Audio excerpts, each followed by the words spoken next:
Good evening. Welcome to the City of Mableton City Council regular meeting. First and foremost, let us begin by entertaining a motion to come out of executive session. I move to come out of executive session. Second. The motion has been properly made and seconded by Councilwoman Brown. All in favor, say aye. Aye. All opposed? The ayes have it. Well, again, welcome. And we'll begin by actually having Madam Clerk do the roll call. Oh, before that, we need to close the work session. Yes, adjourn. So the work session is officially closed. And now we'll have roll call.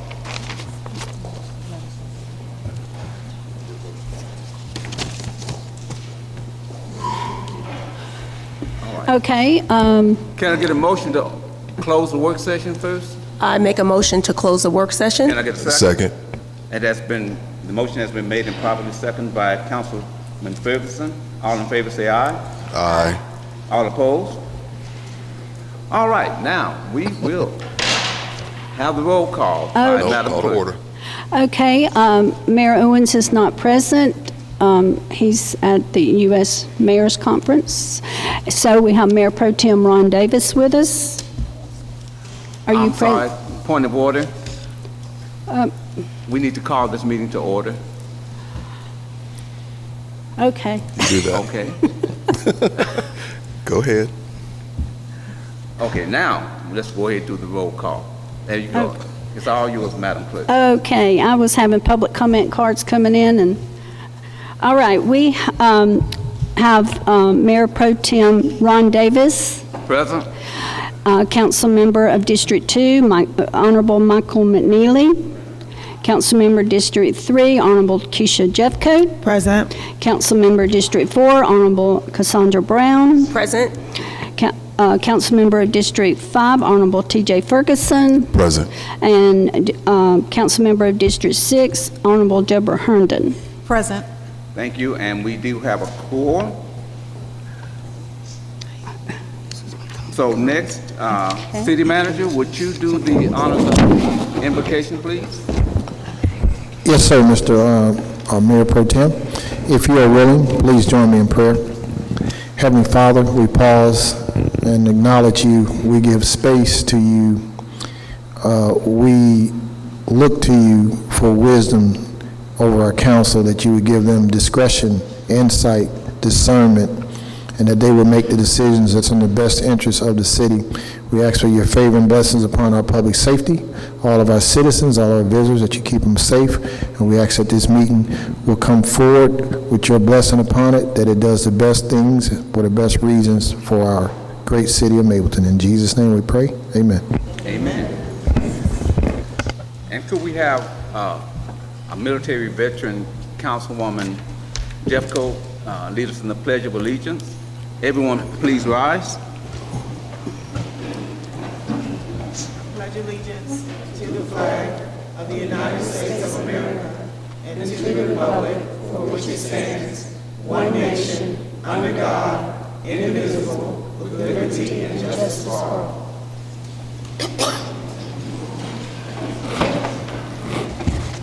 Next, we shall go to item 5, which is the approval of the agenda. The council has been afforded a copy of the agenda beforehand. If there are no amendments or changes proposed, I entertain a motion to approve the agenda as written. I'd like to make a motion to approve the agenda as written. Second. The motion has been made and properly seconded by Councilman Ferguson. All in favor, say aye. Aye. All opposed, say nay. And the agenda has been approved. Next, item 6 is the oath of office to be administered to our re-elected District 6 Councilwoman Deborah Herndon by Mableton Municipal Court Judge Che A. Carrega II. The floor is yours. Thank you, Judge. Good to see you.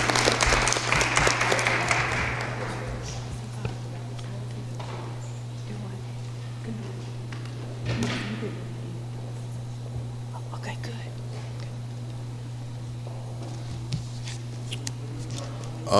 You guys over there.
Thank you.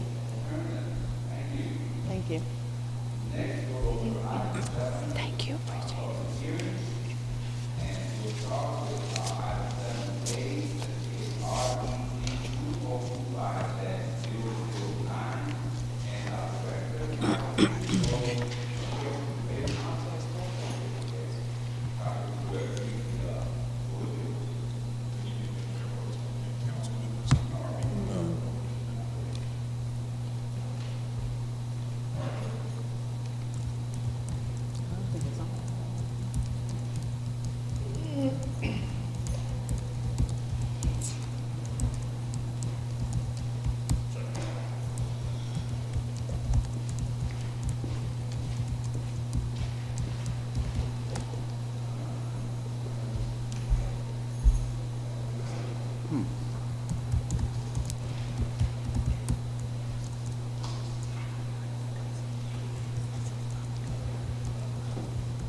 There may be some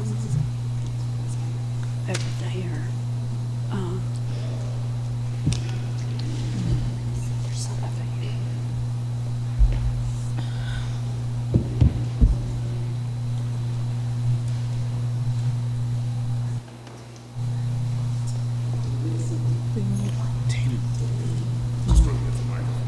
Do you want to use this one?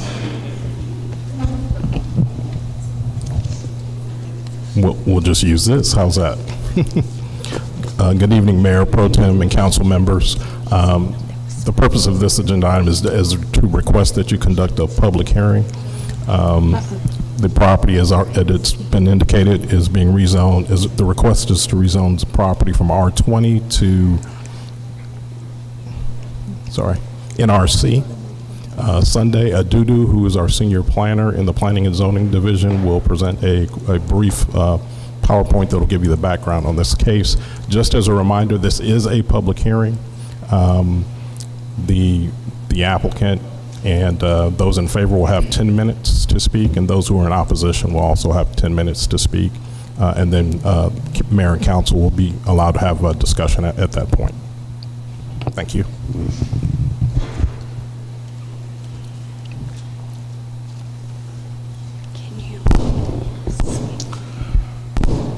Good evening.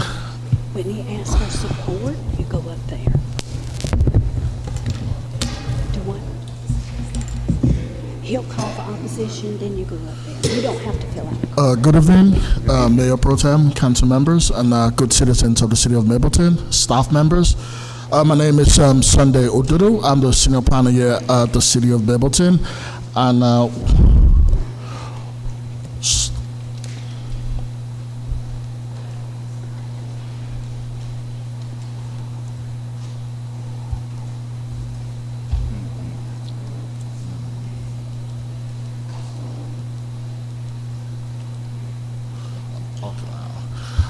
today we're going to be reviewing the case, REZ 2025-009 at 6671 Mableton Parkway, with case number Z 2025-009.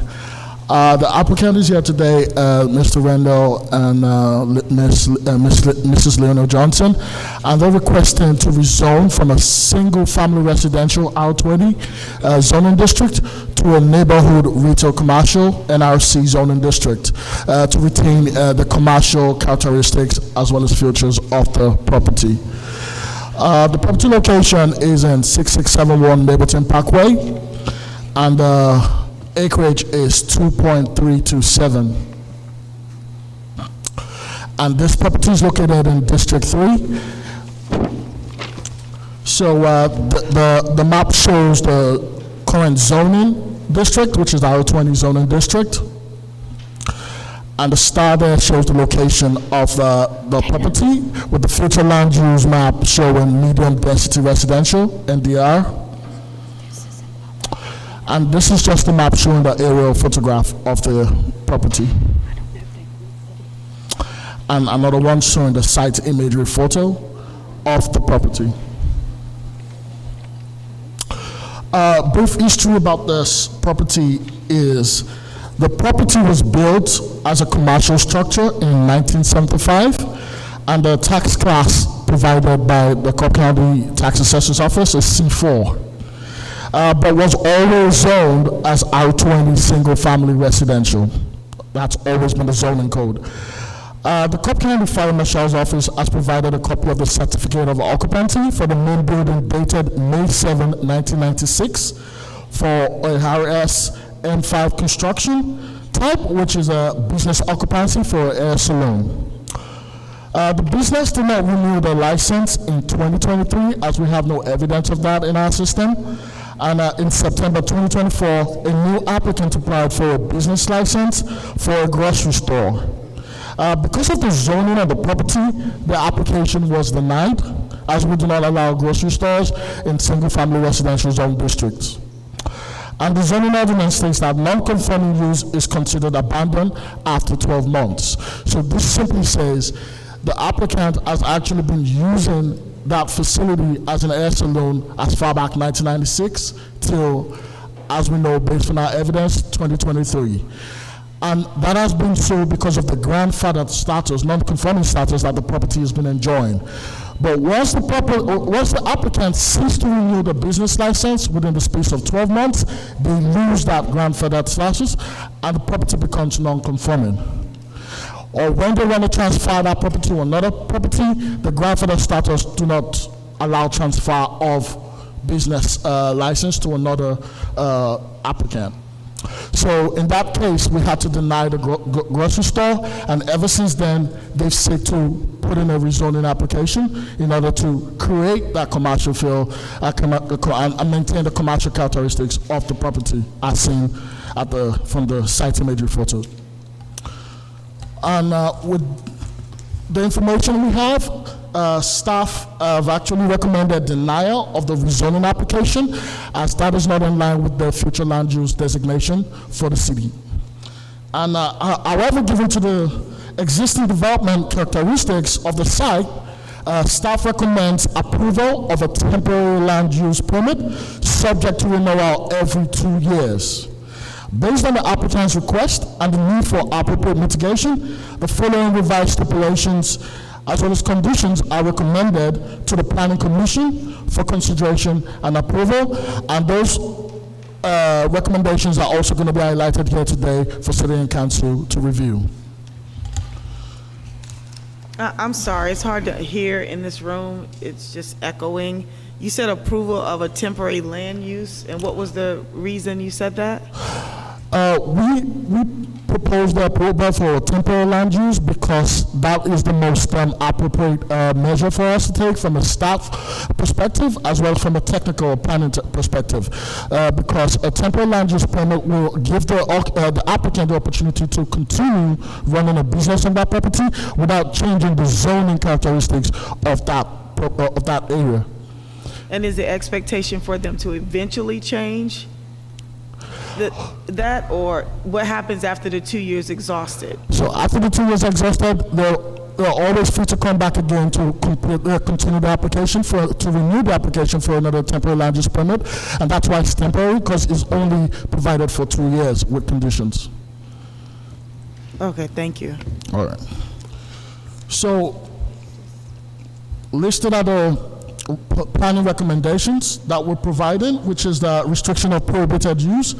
The development of an automobile-related business, gas stations, fueling stations, or similar automotive fuel dispensing facility shall be expressly prohibited on the property, notwithstanding any reference to gas stations in the applicant's materials. Limitation of commercial use. Commercial uses shall be limited strictly to neighborhood 7 retail and service establishments as outlined in the letter of intent, which include but are not limited to a hair salon, a barber shop, a nail shop, a beauty-mart, office space, professional and administrative offices, or a mini-mart, non-alcohol sales. While there's restrictions on intensive uses, uses that generate high traffic volume or operate with extended nighttime, like nightclubs, bars, high-volume drive-thrus, and car wash operations, shall also be prohibited to protect the adjacent residential properties. And we also looked at the site design and mitigation recommendations, which propose that there should be a demolition of the front and rear canopies, as well as the removal of the existing billboard, which gives a time-bound expectations for the applicants.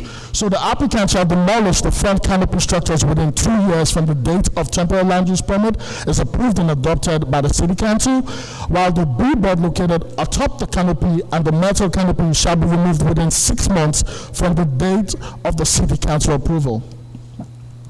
Failure to comply with this demolition and billboard removal and disposal of all associated debris within the specified time frame shall constitute a zoning violation and shall result in the automatic denial of any renewal of the temporary land use permit after 2 years when they come in to renew. While we also proposed enhanced buffering, which is a minimum 25-foot undisturbed vegetation buffer, shall be maintained or established along the entire western, northern, and eastern property lines where the parcels abut residential R20 single-family residential zoning, and the buffer shall be supplemented with opaque fencing, which includes solid wood or masonry, and an additional evergreen planting to achieve a visual screen of 6 feet in height, subject to staff approval.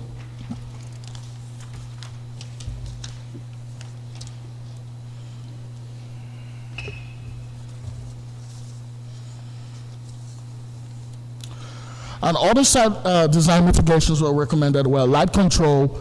All exterior lighting shall be full cutoff type, directed downwards and away from adjacent residential properties. We're also creating access and circulation recommendations where the site shall utilize the existing access points from Mableton Parkway, and any other modifications to that site will require DOT oversight recommendations, as well as, and that is put in place to ensure the a safe ingress and egress, especially concerning traffic on Mableton Parkway. We're also limiting hours of operation to 7 a.m. to 10 p.m. Monday through Sunday. And for the signage plan, for any signs to be put on the property, they would have to request a sign permit from the City of Mableton Department of Community Development for an approval before any signs get on that property.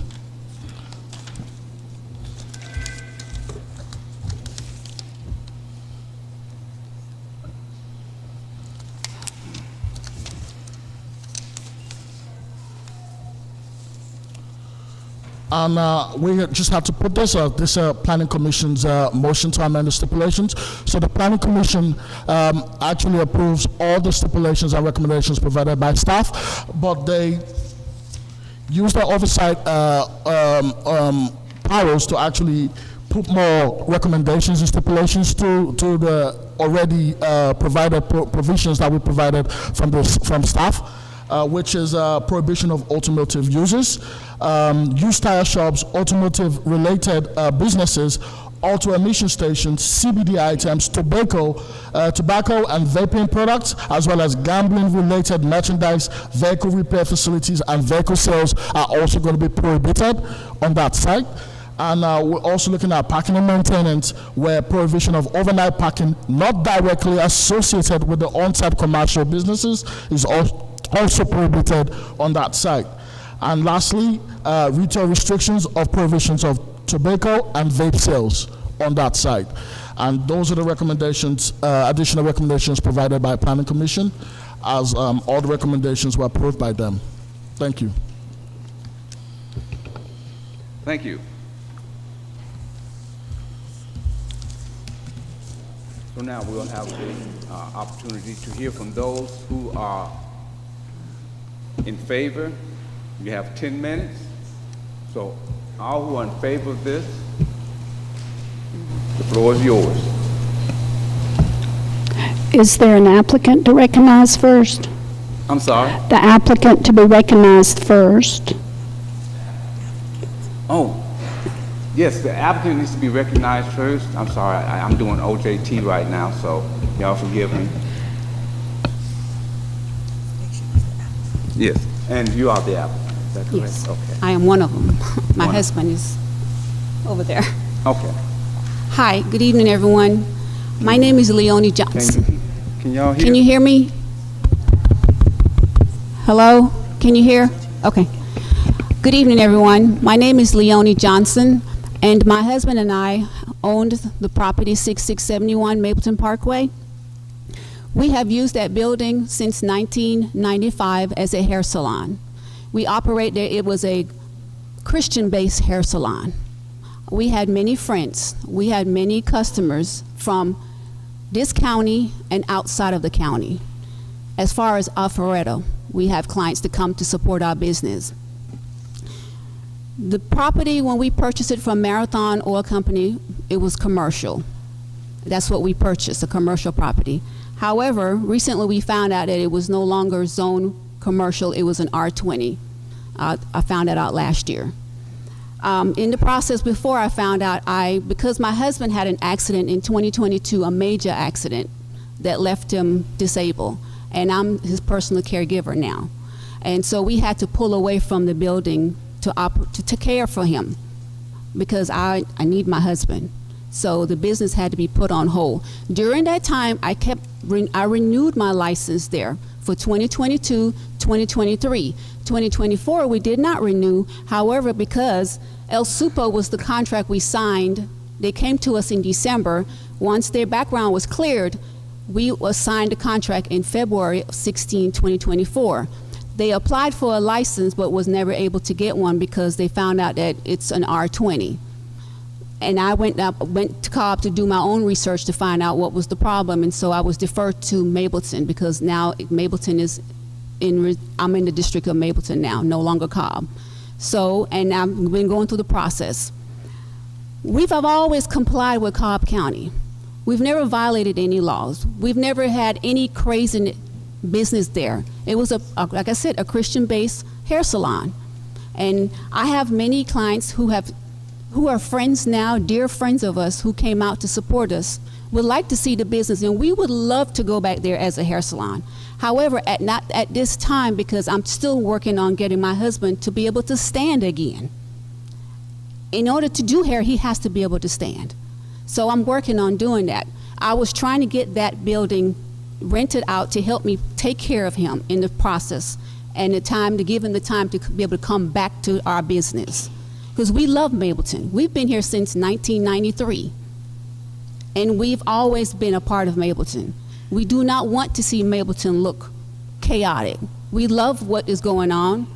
Some of the things we can scale back on, but it's okay. I'm not making the decision, but this is where my kids was raised.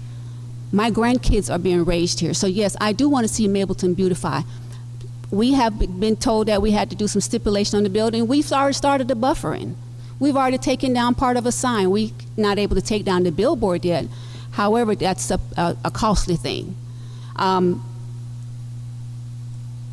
It's hard to say what I want to put there, but what I do know I want to put there is something that will be lined up with our faith. I know I can't put a church there because our deed restricts us from putting anything residential or long-term living space. It's zoned only for commercial and residential, commercial and industrial according to my deed. And there are laws and stipulation that was put in the deed from the environmental group based on what was previously there. And so it's not a safe place for resident. In closing, I want to reiterate again, it's not going to be a gas station because my contract and our deed stipulate there can never be a gas station there again. It's not going to be an automotive business. It's not going to sell liquor because we don't drink liquor. We are Christian-based. We're trying to establish something that in that area. We want to see it something that's beautify Mableton. We want it to be something that will bring, when people think of Mableton, they think of, wow, this is the corridor to Mableton. We have something here that invites us to Mableton. That's what I want to bring here. I thank you guys for taking the time into consideration. This is my home. We live and work here. Thank you.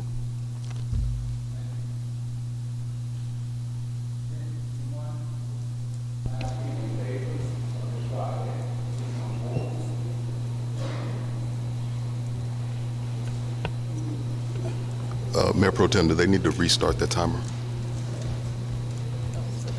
Yeah, for the comments. Back to 10. Stop the timer.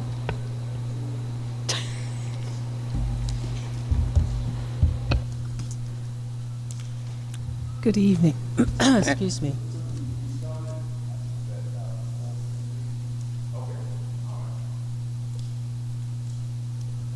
We have 4 minutes and 53 seconds now. Oh, okay. All Mr. right. Mayor Pro Thank Tem, I think she's keeping the time by her phone. Let's Yeah. just clarify, we are maintaining the time. We're just not able to do it by that clock. So don't disregard the 453. Oh, okay. Well, Yeah. I'll ignore that for now. All right.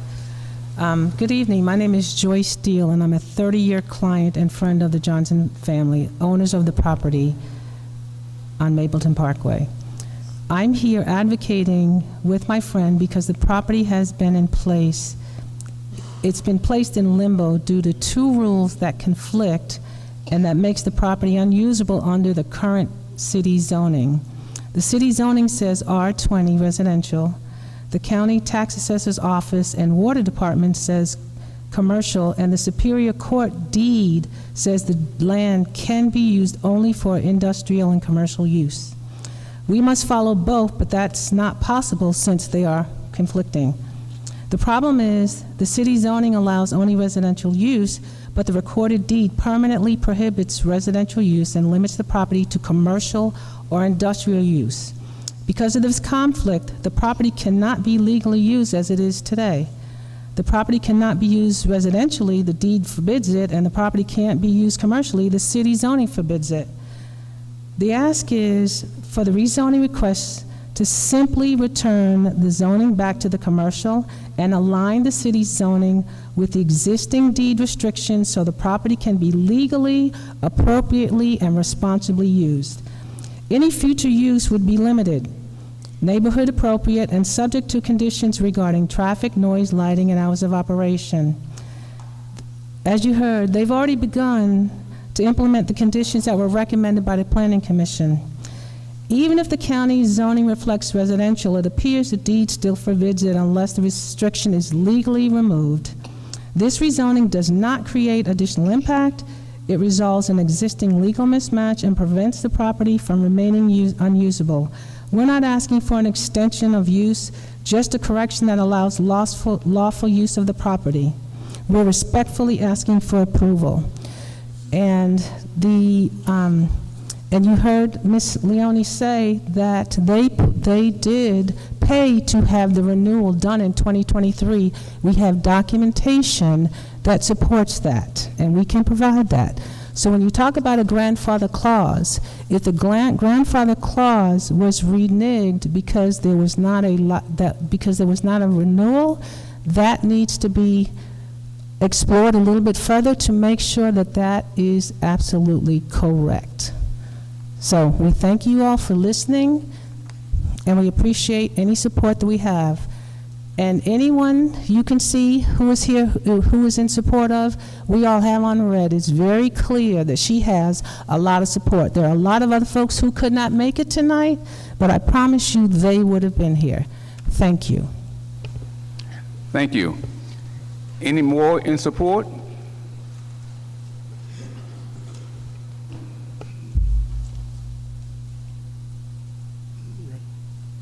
How y'all doing? My name is Theodore Bullard. I wasn't able to get in red because I had to come from work, but I just want to speak on behalf of this application. My sister been getting her hair done there for a while. Mother-in-law been getting her hair done there for a while. I just don't understand. I just want to speak on behalf saying that this business has been operating for over 3 decades in this location, and it's a significant financial burden being placed upon a family who has been running a family-owned business in this city for over 3 decades. And it's unfortunate that because of some specific stipulations that we have now, that you're trying to place a commercial location, which anybody who go by there can tell that that's commercial property, like with just a visible eye. I'm not a trained expert in zoning, but anybody with common sense know that's a commercial location. And for you to have it rezoned into a residential property, it's a violation of public trust in this situation.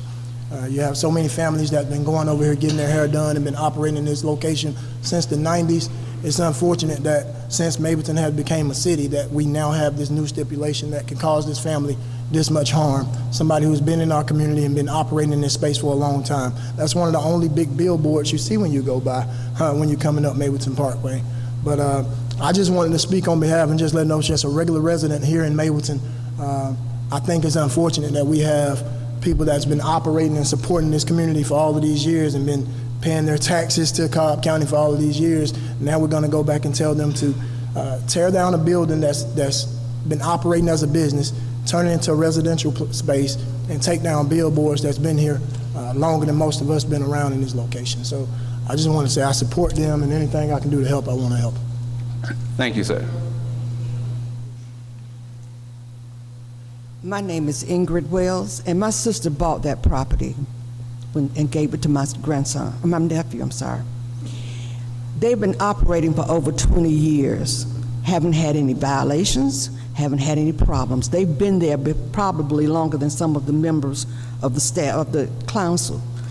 It makes no sense to send somebody back to council for 2 years. Every 2 years, it's already a hardship that they're going through trying to make him functional again. Why are you going to take away any possibility of them being able to rent it to anybody except those little, I can understand no vape shops. You don't want anything negative, but a grocery store, a retail store that sells things that help the community. We need more places where we can buy grocery. We need more places where we can have our people function. It's been commercial this long. It's probably a reason for a lot of people moving there. Is my time almost up? Yes, ma'am. Okay. Yes, ma'am. I'm Well, sorry. that's my complaint, is that you guys need to give it to them permanently. Thank you. Mayor Pro Tem, just to make sure, the 10-minute timer started after the applicant, correct? Yeah, he did. Just want to make sure. No, you include the time with the applicant. The 10 minutes is for the applicant and I'm sorry, comment. it includes the time of Okay. the applicant speaking. And council can extend time any time, but whatever you do for the in favor, you do it for the opposition also. So we'll go next to those anyone who is in opposition to this. Oh, well, council, would you consider extending the time? Were there others that were trying to speak to the Speak to affirmative? in approval of? Yes. So we would need to make a motion to do that? Okay, well, We have to make a I motion make a, first. okay. I'd like to entertain a motion to extend the time, let's say by 5 more minutes? Or 5 more minutes is good? Council? 5 more minutes? I'd like to enter a motion to extend the time for both sides for 5 minutes. Second. The motion has been made and properly seconded by Councilwoman Brown. All in favor, say aye. Aye. All opposed? The ayes have it. All right, you may proceed.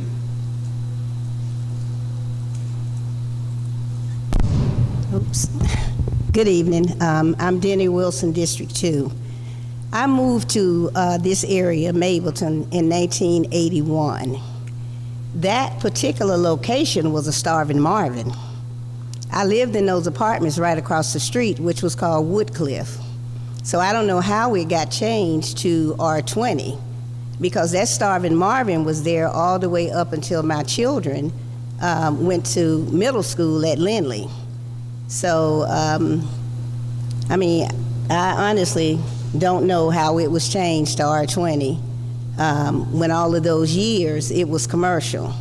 I remember when the hair salon came there, I think I went in and I spoke to your husband. And I remember telling him that it used to be a starving Marvin, because we would catch our kids sneaking over there at night to get candy. And it had a mini gas station in front.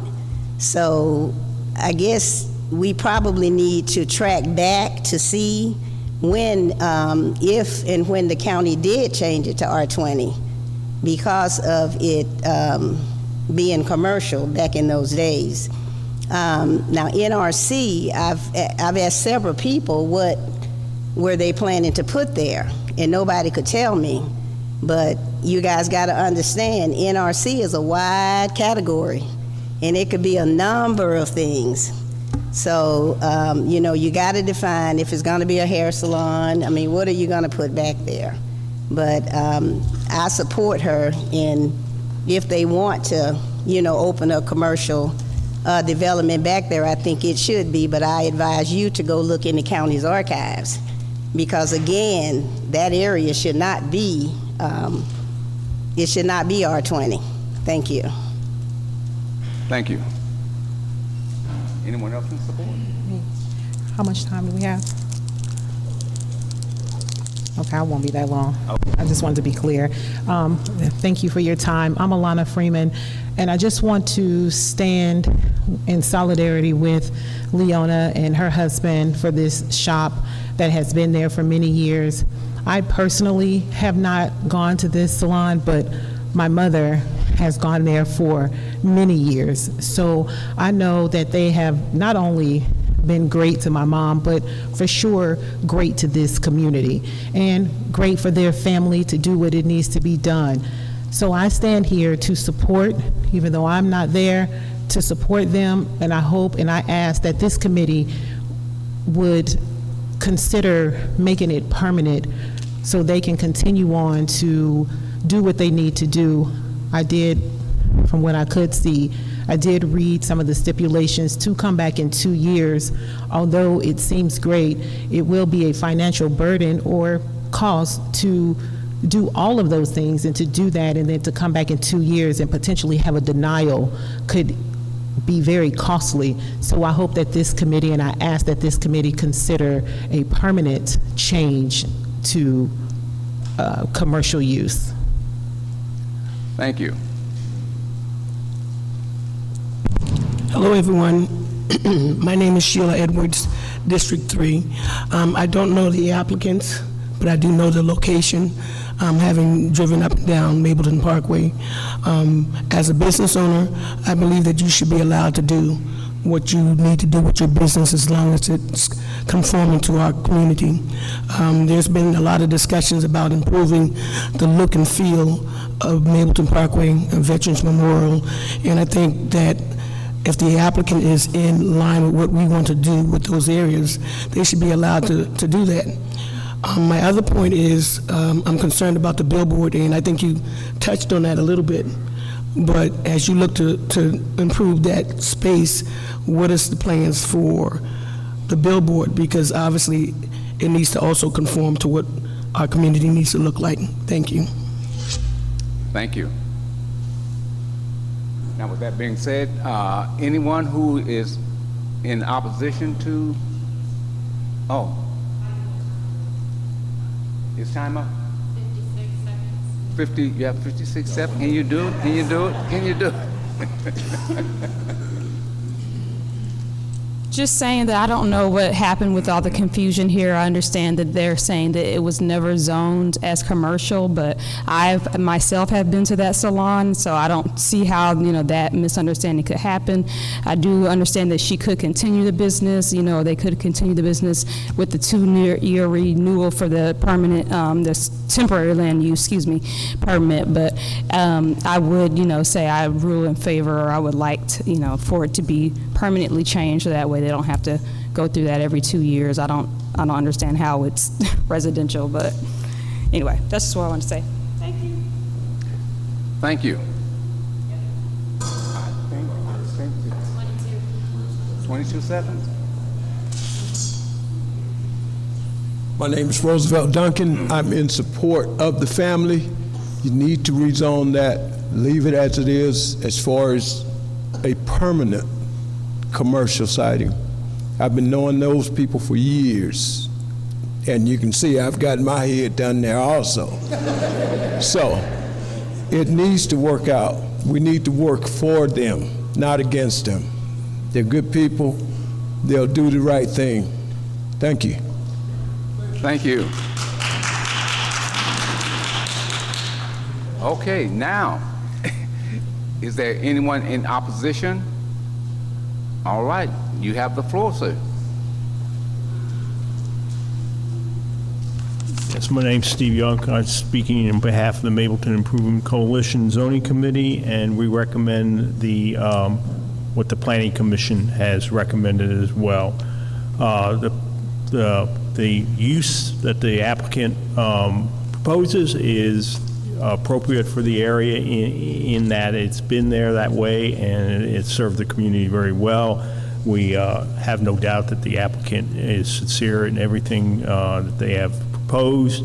The problem is you do not zone the applicant, you zone the property, and the property ownership could transfer to someone else whose motives are less than charitable, and at that point, the city will have absolutely no capabilities of mitigating anything that goes on.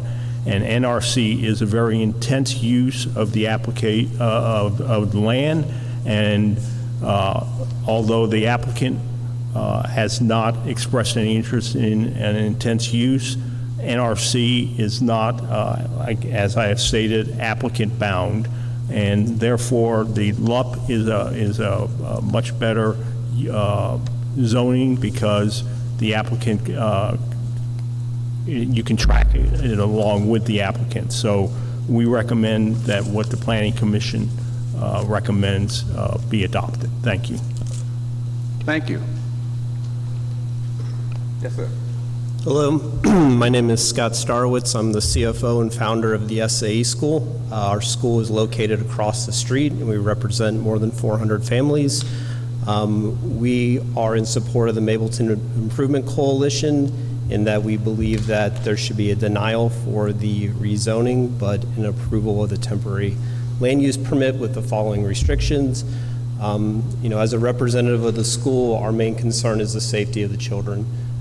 Traffic on Mableton Parkway, as we've submitted on the traffic studies that we applied for when we were doing the school zone, the average speed on Mableton Parkway is 62 miles an hour. It's a 45-mile-an-hour zone. So we worry about the traffic flow specifically at that intersection to the extent that we even restrict our families from turning left just because of how dangerous it is going across the 5 lanes there. So that's why I wanted to just represent our school and say that we are in support of what the Planning Commission and Mableton Improvement Coalition recommend. Thank you. Thank you. Are there any others in opposition?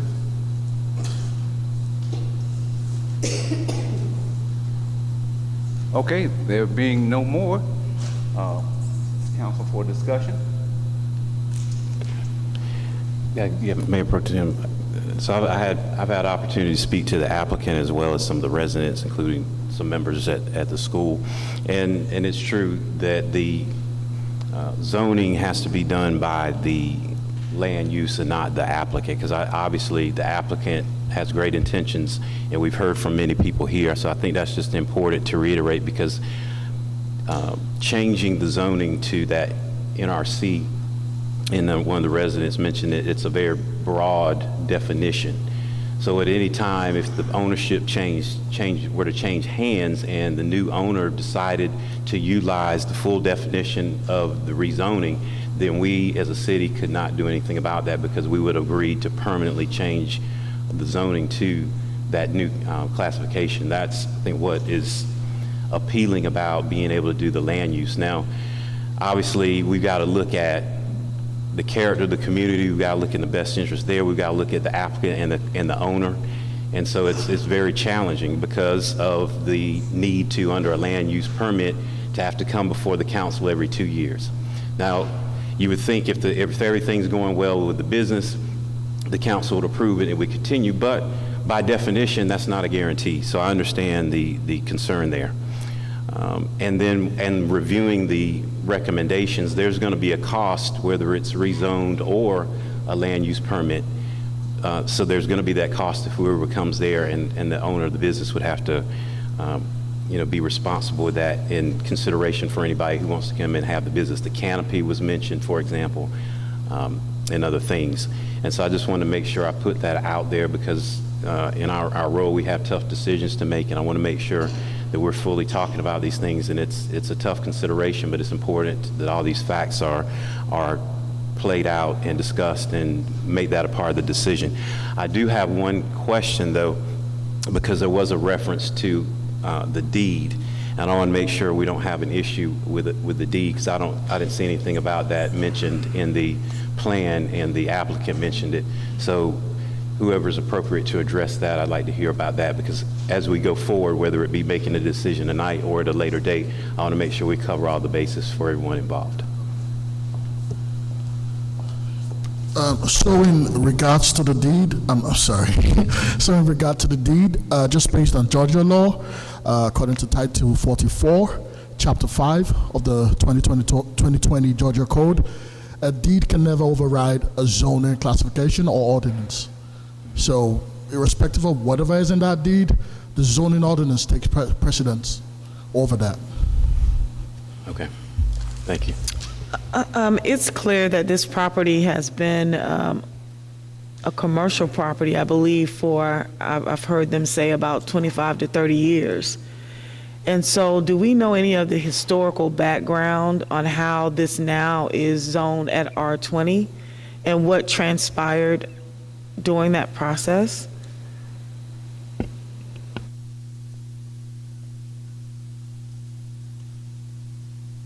It's my understanding, sorry, can you hear me? Yeah. It's my understanding this property actually has been zoned R20 back to the 70s, actually. So it's been quite a while. It was zoned that way in 1975, is my understanding.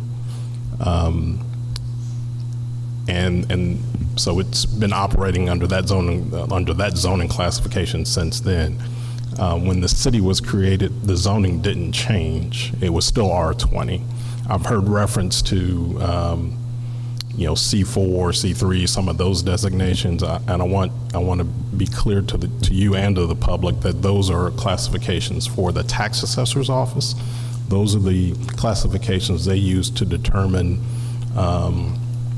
the property values, and then ultimately how to assess the property's property taxes for that. So they don't control the use on the property.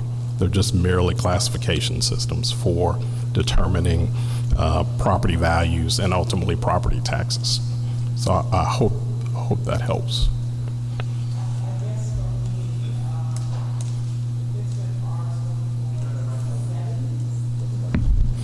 Oh, I'm sorry. Mm-hmm.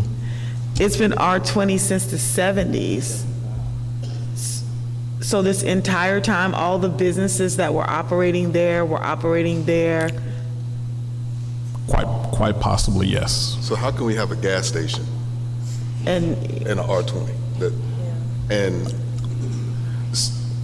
I'm sorry, go ahead. No, go ahead, because you're going the same direction I am, so go ahead. Yeah, so it was all these commercial properties. I've heard that there's issues with actually being able to turn on water, being able to do electricity, all those sort of things, because it's considered a commercial property, but it's zoned residential. So, and really the biggest concern that's out there is this lapse of time. So, is it not our duty to allow, because, okay, so my concern is that we've got all these different stipulations, and they've got to agree to these or do these stipulations before they get that temporary land use. So they're not making any money whatsoever in this property, but we want them to go do a whole bunch of work to the property in order to get it a temporary land use for 2 years.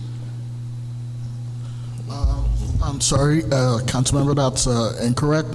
What we've done is we've given them a timeline. So they have 6 months to take out the billboard, and they have 2 years to take out the canopy. So that's more than enough timeline, because that's subject to the next renewal for the temporary land use permit, which is very fair.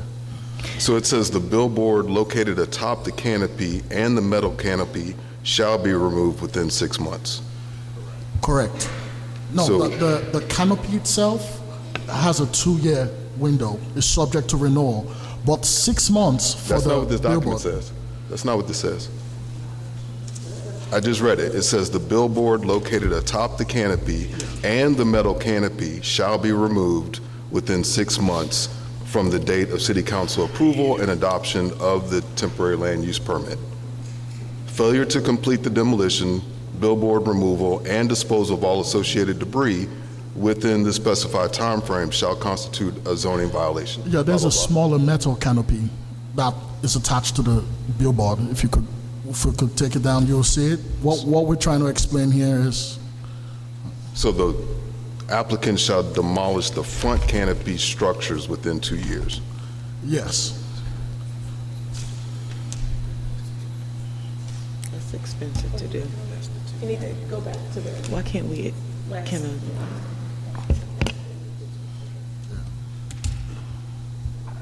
Okay, can you point out which? Where it says L Super, like, what do you?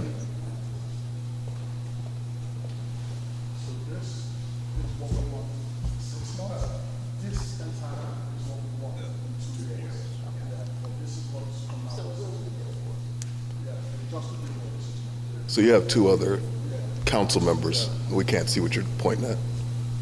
This is it. That's the billboard that we want taken out within 6 months, because it's non-conforming and there are no permits for that. Why the canopy is 2 years. So who is operating that actual billboard? Because that billboard has been there since,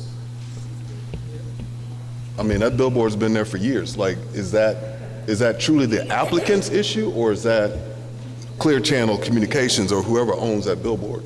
The billboard is located on the property of the applicant, so the applicant is liable for the billboard. That wasn't my question. I said, who owns the billboard?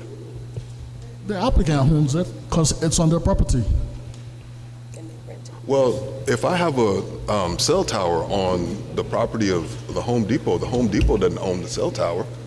For you to own a cell tower, you have to have a lease portion of that property. So the owner of the cell tower owns the cell tower because he has a lease agreement. Right. So we're saying the same thing. There's So no lease agreement for the billboard, sir. There's no lease agreement for the We don't have any on our records, and I don't believe the applicants have any on their records, too. So so that, the billboard itself gets changed periodically, and the information that's on the billboard gets changed. Who goes and makes that change? The applicants will have to answer that because the city of Mableton do not have any knowledge of any lease agreements or any billboard management in that property.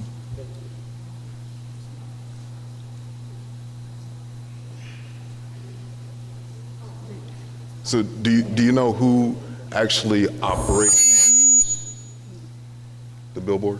Okay, the billboard is attached to the canopy, which attached to the property.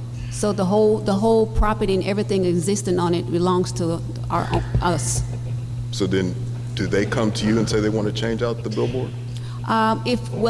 This is the first time, this is the second time my husband rented it out. But it was always our name, our Head of Time Hair Salon was always on top of it. Because if you're coming from Atlanta, you cannot see our building. And that's why, that's my understanding, that's why the billboard was there. You don't see that building until you get right up on that hill. Then the billboard shows you that this is a location that belongs to commercial. Okay, thank you.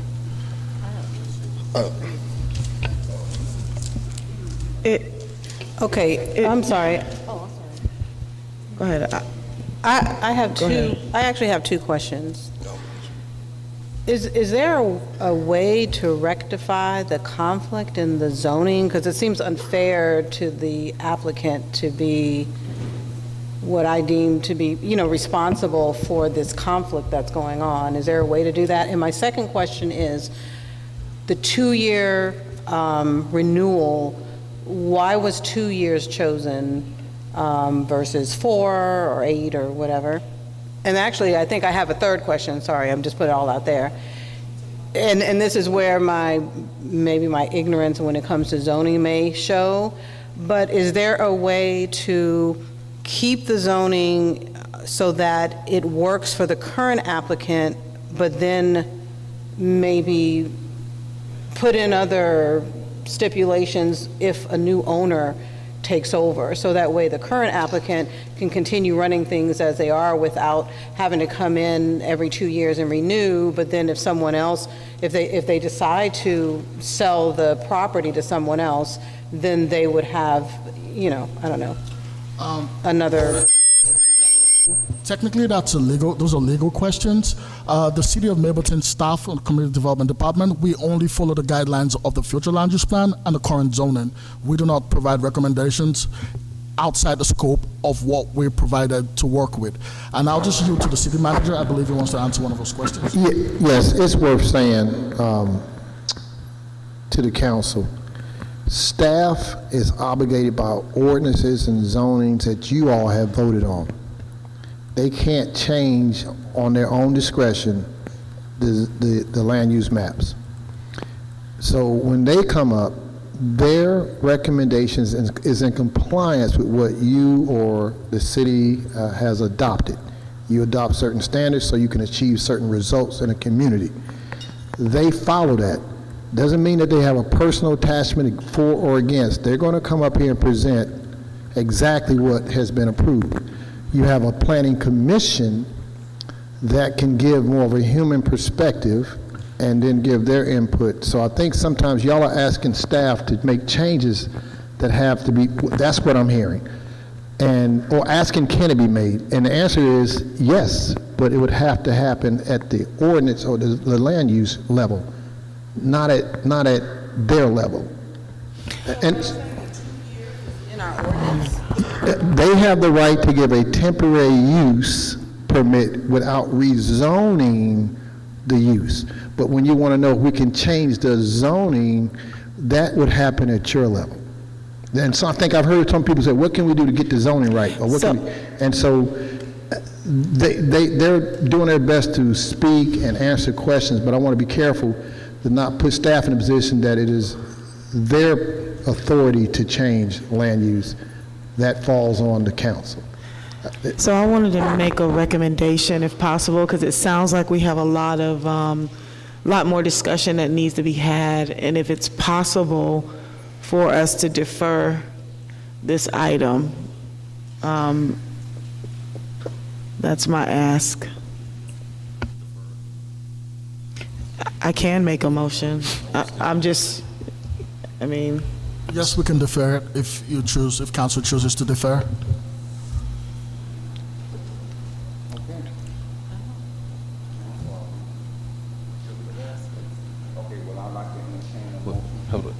Mayor Pro Tem. I would say if that's certainly your prerogative to do that, but if we could have some specific right to what guidelines end? on what we should, what's the goal during this deferment period? I think the goal is to get additional understanding around the historical aspect of it, but you're saying that it's always been R20, but it's been operating as businesses have been in and out of that location up until the salon was there. And it just sounds like we have a lot more discussion around this item. And so since we haven't come to a decision per se, I think it will be in our best interest that we defer it, have more conversations around it, and then maybe potentially look at having it as an agenda item at the next meeting possibly. And I really tend to agree simply because, and I do understand each position, I really do. What we're talking about taking the consideration of our residents in hand. This is something that affects the life and the lives of a resident, that I think it does deserve a bit more consideration. We should take a deeper look at it, because I too am kind of confused as to why a resident, a building that was zoned one thing, used for another, and now, we have this going on. And, of course, I wasn't here in the 70s. I was in high school, so I don't, but in the interest of I think at this point, fairness and considering a resident, and that's been here for a long time, and I'm not saying that we're making any special consideration or anything like that, or this become a habit, but this to me, it sounds like an extenuating circumstance. And I would be in favor of, having more consideration of this. I really would. So, Pro Tem, if I could, could you all speak briefly to the category that's being proposed, so that people have a better understanding of what that can mean if it's rezoned? Because again, You have to think about the land and who has it any given time, and where we're trying to go regarding the land use going forward, future land use. Could you speak briefly to that for some perspective for everyone? So the property has been proposed to be rezoned to a neighborhood retail commercial, which is a mixed-use commercial kind of feel, where the applicant will have the permitted right by permission to do gas stations, to do high-intensive housing apartment complexes if they choose to, or do high commercial properties, commercially based properties like automobile-related properties on the NRC, and that may or may not affect the environmental conditions in that area, as well as the residential feel in that area. What we're seeing is less than 0.5 acres developed and built. We have over 1.5 acres at the back, which is abutting residential districts that we can't see on the map.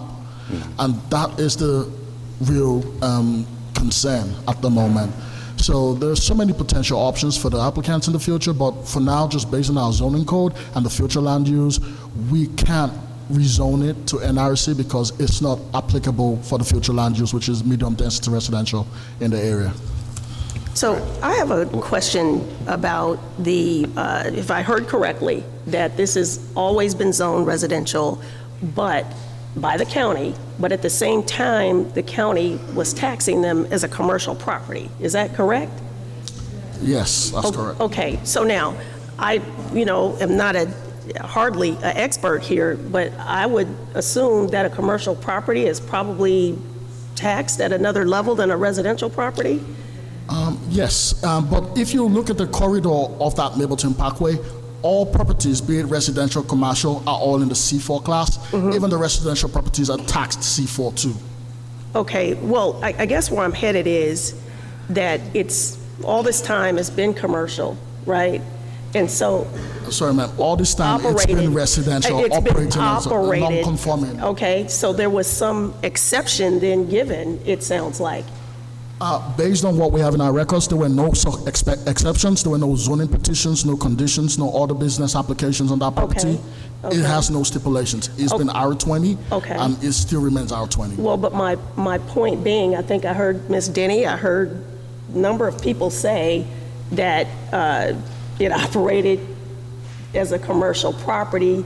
These individuals operated it as a commercial property, and so to me, there's some kind of inherent conflict that I would like for us to look at as a council to how we could cure that in some type of way that would work for the applicants who are, obviously longtime Mableton residents, small business. We want to support our small businesses. At the same time, I'm absolutely a proponent of moving us forward, getting Mableton Parkway looking the way that I believe all of us would like for it to look.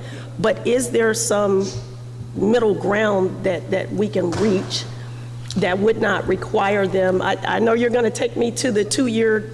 I want to yield to the legal. Okay. All right. Yeah, if I could make a recommendation here.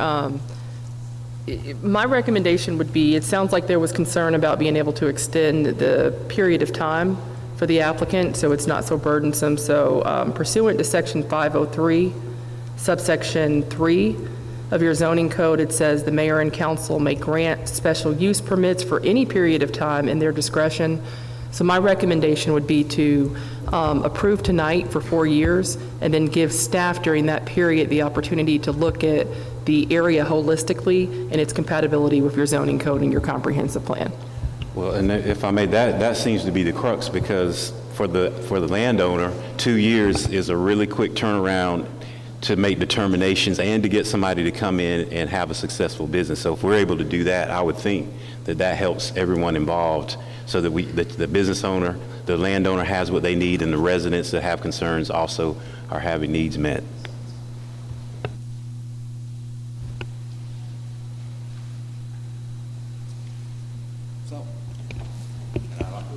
I mean, I'm for that as well. Yeah. I think that's a nice median.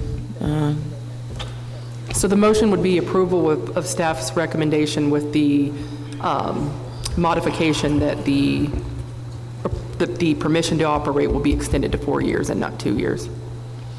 Okay, so I'd like to entertain that motion. So, From, I'm sorry, I thought there was another motion on the floor for deferment. Susan, I didn't really make a motion. I just was just throwing it out there, yeah. okay, well, City Attorney, then we should make a motion Well, she's just making a recommendation. We have to make the motion. Yeah, to approve staff recommendation subject to the allowance being for 4 years and not 2 years. Okay. I'm sorry, is the applicant allowed at this point to say anything else? Is the applicant allowed to say anything else at this Yeah, point? you can give the applicant the opportunity to comment. On January 8th, I submit because the Planning Commission didn't really pull my deed to the property. I went and got the deed myself at the Superior Court record, and I submitted to them. I'm not sure if the lawyers, the city lawyer have taken a look at it or anyone else have looked at it, but I submitted, it's a binding contract, and it has a lot of stipulation in here. It's a lot of restriction in here based on the environment groups that came there. I don't know if you guys have seen my deed or not. I have 7 copies I can hand out, but it's here. It's here, it's always been here. We got this deed in 2003. How could the property been residential then, when we purchased the building in 2003? How?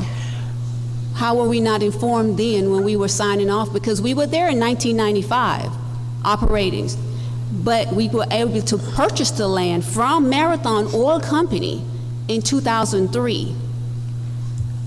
The deed says commercial and industrial uses, and it forbid any changes to the cement on there because of the chemical that's there and the well that's there.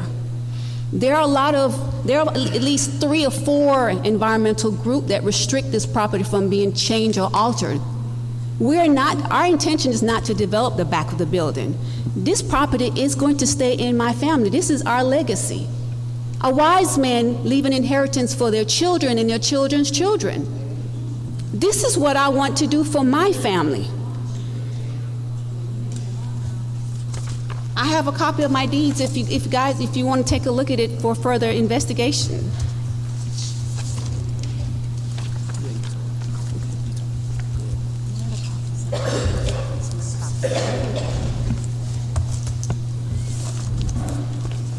Recommendation or deferred, that's the only thing we got. I appreciate all those that spoke for the property in addition to some that addressed the concerns of the school.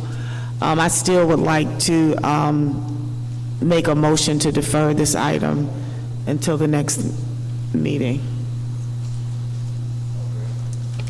I second that motion. Yeah, the motion has been made and properly seconded by Councilman Ferguson. Council, all in favor, say aye. Aye. All opposed? The ayes have it.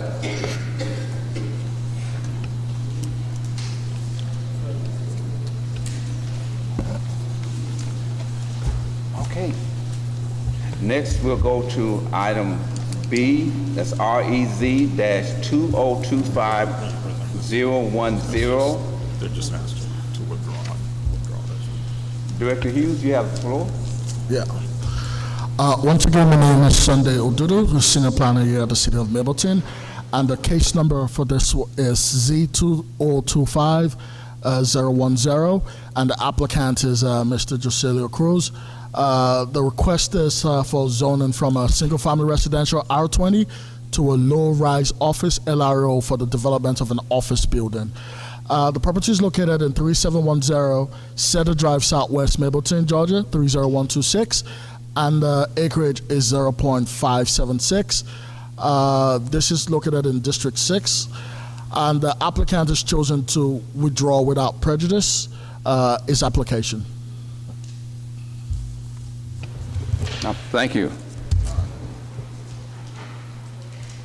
Well, next we'll go to item 7C, that is 2025-008. And again, Director Hughes, you're up. Okay. So you have the So- floor. So this is case number REZ 2025-008, and the applicant is Ms. Mawanis Global LLC. And the applicant is requesting to rezone from single-family residential R20 to neighborhood retail commercial NRC for the development of a convenience store with fuel pumps. The property is located in 5080 Brookwood Drive, and the acreage is 1.9. This is located in District 5, and the applicant is also requested to withdraw without prejudice. Thank you. Well, next we'll go to item 7D. I'm sorry. No, I'm sorry. Yes. Before you go to your next item, if we could get a motion for items B and C, accepting their withdrawal requests. Okay. That would be appreciated. All right, forgive me. Well, I'd like to entertain a motion to, regarding items B and C, to accept their withdrawal. For the city clerk, I don't know if those need to be done separately or together? Or together. Does it matter? It's separate. Okay. Yeah, if we could. Okay. Thank you. Okay, so I'll entertain a motion to accept the withdrawal for item 7B. I make a motion to accept the withdrawal for item 7B, REZ 2025-010. Second. All right, the motion has been made and properly seconded by Councilman McNeely. Council, all in favor, say aye. Aye. Aye. All opposed? The ayes have it. Next, case REZ 2025-008. I'd like to entertain a motion to accept the request for withdrawal. I'll make that motion to. Can I get a for second? withdrawal. Second. It has been made and properly seconded by Councilwoman Jeffcoat. Council, all in favor? Excuse me, can we have discussion? Oh, yeah, we can. My question is why did we put this in the agenda as without prejudice? That was the request. My understanding, you don't have to accept it that way. You can just accept the withdrawal request, and you don't have to approve the without prejudice. Right, because as I'm reading the document from E&A Engineering, they don't mention the without prejudice. We have decided to withdraw our current proposal. So I would leave the without prejudice portion out.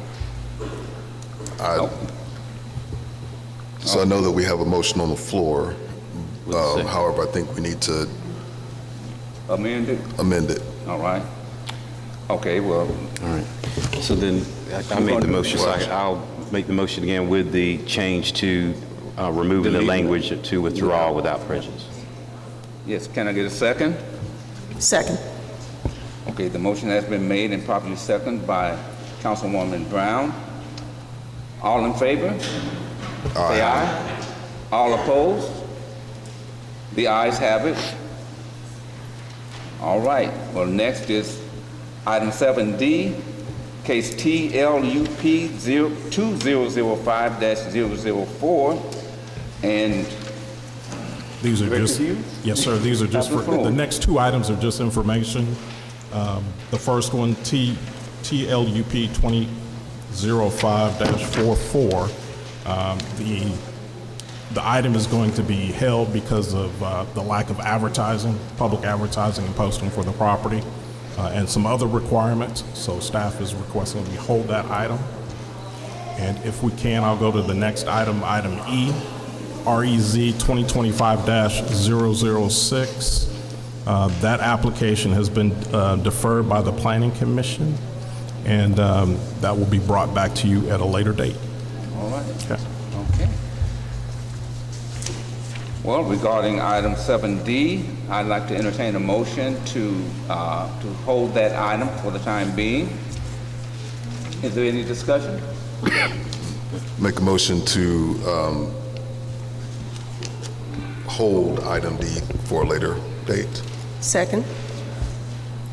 The motion has been made and properly seconded by Councilwoman Brown.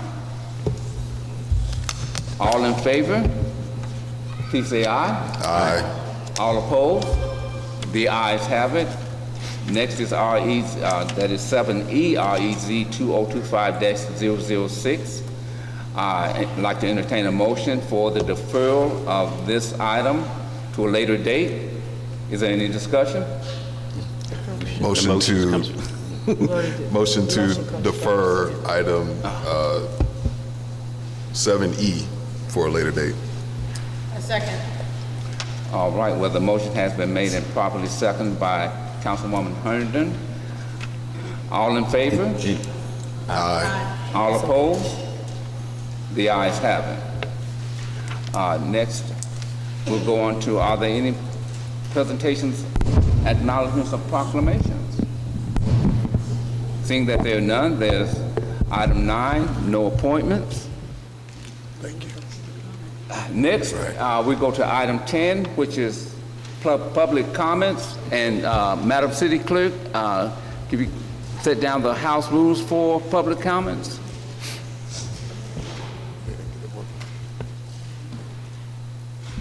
Yes, Mayor Pro Tem, I have a good many public comments, and I have one handout that I'll bring to you shortly. The first person is Patricia Burns. Just want to remind you there's a 2-minute time limit. Patricia Burns, and following Patricia Burns, go ahead, is Monica Delancey. So Monica, be ready after Ms. Burns. And then Denny Wilson will be after Monica Delancey. And then I have a good many more after those three. All right. And please state your name and what district you're from. Good evening. Good evening. My name is Pat Burns. The greatness of a nation is not measured by whom it casts out, but by whom it gathers in. Those are the opening words in an op-ed by Minneapolis suburban mayor James Hovland. The Edina mayor recently wrote in support of immigrants for the Minneapolis Star and Tribune. I'm from Minnesota. Lately, my heart is there, grieving the shooting deaths of Renee Good and Alex Preth, a VA nurse. Renee Good died on Portland Avenue, a street I know well. I worked on Portland Avenue. Plus, I'm a retired RN, and part of my training was at a VA hospital. Closer to home, our fellow suburban neighbor, Mayor Brian Mock of Chamblee, has written condemning the brutality of the ICE masked agents. I have 2 asks. I'm asking each of you, including the mayor, to write op-eds for the AJC and MDJ, standing up for the people whose work makes Mapleton growth possible. The second is I'm asking Mapleton to pass a resolution to keep ICE out of our community and support our immigrant friends and neighbors. This is about who we are as a city and who we choose to gather in. History has its eyes on us. Thank you. Okay, she's doing it. Good evening, Monica Delancey. We thrive on Riverside Rental Association. First, I'd like to congratulate Ms. Deborah Herndon for being reelected District 6 and sworn in. Also, I'd like to congratulate Councilman McNeely and Councilman Davis for a wonderful town hall meeting last night. I got a favorable report. About 5 different people had to give me a report. We had to listen to it till about 12 o'clock last night, but they wanted to make sure I knew they were there. And but I do want to say this, that there are 3 apartment complexes on Riverside Parkway that's in District 2 that have filed 50 evictions on residents for non-payment of rent, which for the past 2 years, these apartments did not request rent from these residents, okay? And also, in the past 10 years that we've documented since 2018, these apartments have been sold over and over again, management companies coming in and out, and also have a history of not rehabbing and not keeping their apartment complex up to code. I do want to reference that we've only been a city for 2 years.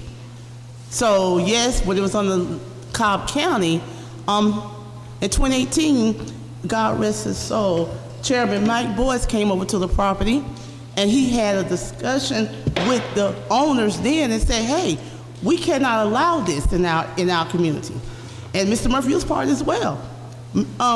Chairman Mike Boyce was able to go and negotiate a favorable plan to keep people housed, okay? And also a favorable plan for maintenance to be done on these properties, okay? And at the time, Chairwoman Cooper was our commissioner. That is my time. My daughter told me 2 minutes. Thank you. Following Ms. Wilson, we have Phil Barnett, and then we'll have Michelle Perry Walthour. Good evening. Good evening. You know, there's a lot of things that we can disagree on, and all of us have our own opinion as to what should be and what shouldn't be. But the one thing that we can agree upon is there's a lot of us in this room that love our community. And we will stand up for our community, and we will do whatever it takes to make our community a better place to live. So I come to you tonight for the homeless community, because I've been going out, I've been checking on them, I've been making sure they're okay, making sure they have food, making sure they have blankets. So I come to you tonight because what I would love for you to do is I have this warming, and it looks like a piece of paper, but it's a warming blanket that the homeless people can use. And even outside of that, I have a sleeping bag, which is a warming sleeping bag that they can bundle up in. And even though we cannot provide them shelter, we can provide them some equipment so that they can stay warm.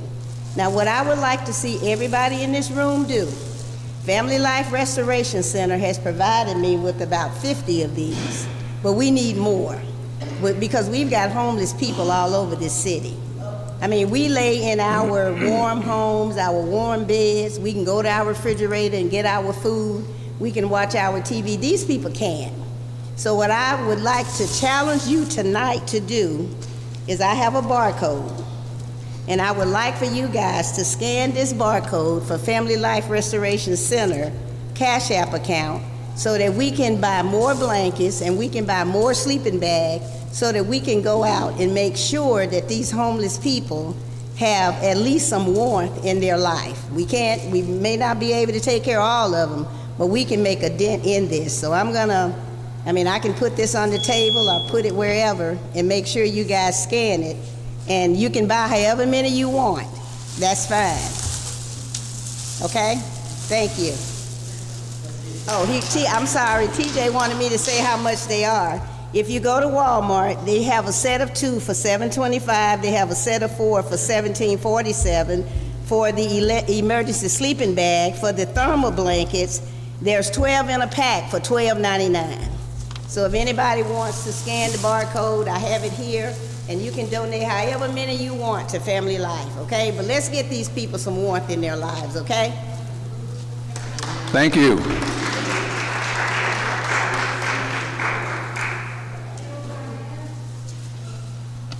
Phil Barnett, and then we have Michelle Perry Walthour.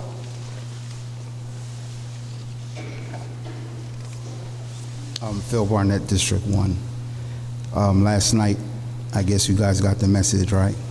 But nobody joined me outside to have that nice, cozy, warm snuggle, right? So you should have showed up because you're the leadership, but you didn't. So now you got Denny over here telling you what to do, So again, I'm going to tell you what to do. You got family life. I'm sorry, they can barely hear you. You can speak All up, right, yeah. so listen up. You have Denny telling you what to do, because she's been here the longest. I vouch for what she's saying. Family life over there is in the corner, so now's your opportunity to talk to them. You don't got to go through me, right? These are the folks that's holding down Mableton, Cobb County for 19 years, and you guys are not doing anything. And I'm not blaming you, I'm just telling you what you're not doing. But if we take her lead, that's resolving some of the issues. But I think City Council, you know the right thing to do by default. You have to do it now. Because I used to work for Cobb County, and they said I'm never going to work in the county again. Now you guys are going to work for me, right?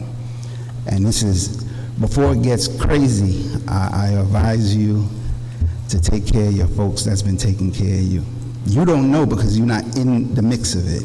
And I get you elected officials, but taxpayers run the show by default. So how much money? 27 seconds. So District 1 is your pathway to success, because it's been neglected for like 15, 20 years. But I'll reach out to Monique and Lisa to help you guys out. But you 5, you can make the difference, and it's going to work in your benefit. So FLRC, that's who you need to support right now. Thank you.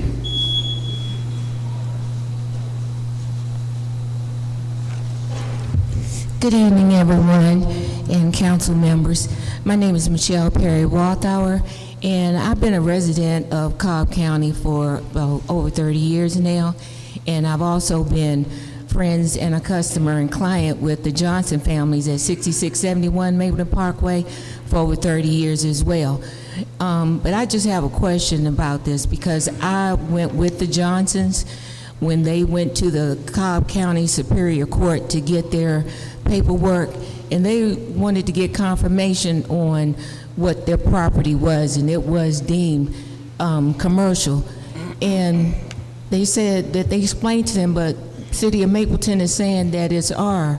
So I'm sitting here a little bit in awe tonight to hear this gentleman say that this property has always been R20. So I would just like for them to produce something to the Johnson family that shows that it has always been that, because Cobb County is like, no, as far as we're concerned. So if City of Mableton is superseding with Cobb County, or somebody needs to really get to the bottom of that, to clarify that for them.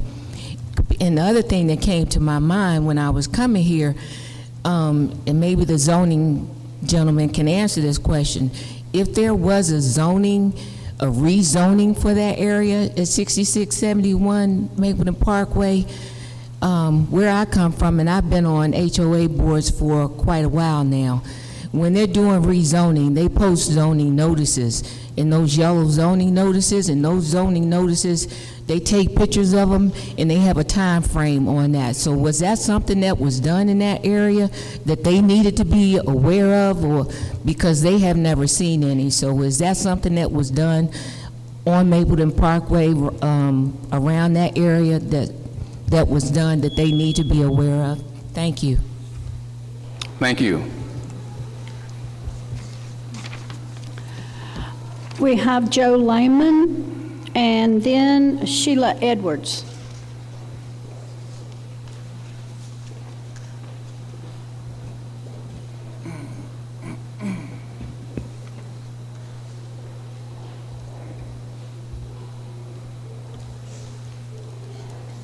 Good evening, Mayor Pro Tem, City Council, and fellow community members. My name is Joe Lehman, a regional manager for the South Cobb region of the Cobb County Public Library System, and I live in District 1. Just have a few announcements tonight. The AARP Foundation Tax Aid Volunteers will provide free tax preparation at 6 Cobb County libraries, including South Cobb. Services provided by appointment only, and the online reservation is now open.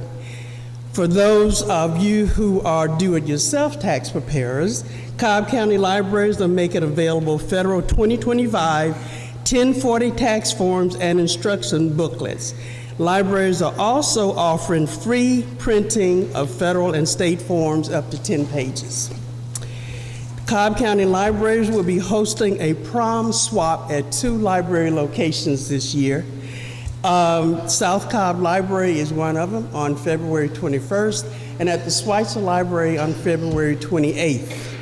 We're still taking donations of gently used or new formal attire until February 7th. Donations may be dropped off at 4 locations at the East Cobb Library, Schweitzer, Vinings, and Powder Springs. So what will happen is on February 21st, the teens can come in and find prom attire for free. So we're accepting prom dresses, suits for the young men, we're accepting jewelry, shoes, anything to make them dress up and for prom. So we're taking those donations at 4 locations. So the moment you've been waiting for is here. The Cobb County Public Library Spring Book Sale is back and will be held at the Cobb Civic Center Friday, March 13th through Sunday, March 15th. We look forward to seeing you there. Thank you. Thank you.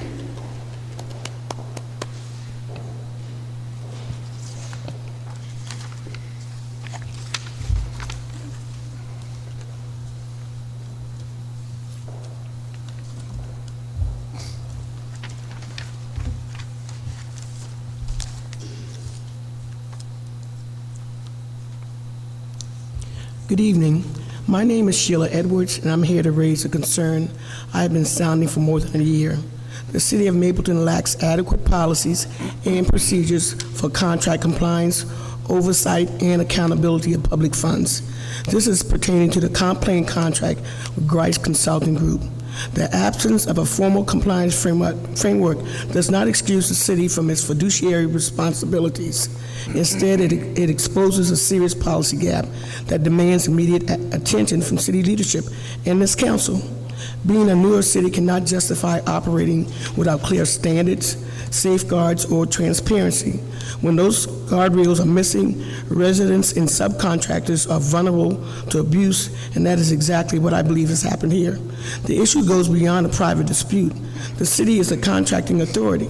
The city controls public funds, and the city bears ultimate responsibility for ensuring contracts are administered responsibly and ethically. I was named on a team for a city-funded contract valued at approximately $500,000 with responsibilities for community relations and communications, a role explicitly included in the proposal the city accepted.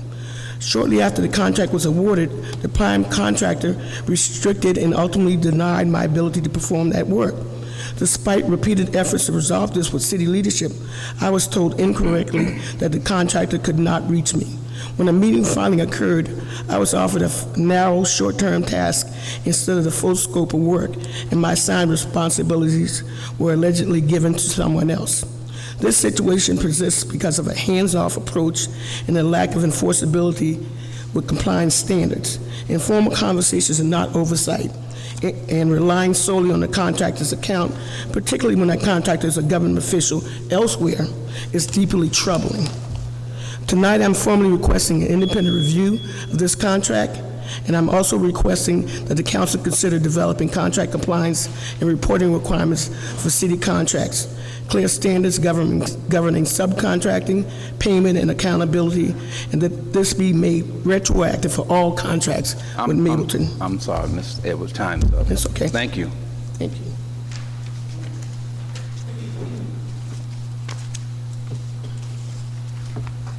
Madam Clerk, are there any more? She was our last speaker. All right. Well, next we'll go to item 11, which is our consent agenda. Item 8, which consists of a review to review a summary of the appeal hearing conducted on December 9th, 2025 for Plaza Package Item B, consideration and approval of an addendum to agreement to vacate 780 Concord Road, Silver Comet parcel between Greg Totherow and the city of Mableton. And item C is to the approval of the January 6, 2026 minutes. Make a motion to approve the consent agenda. Can I get a second?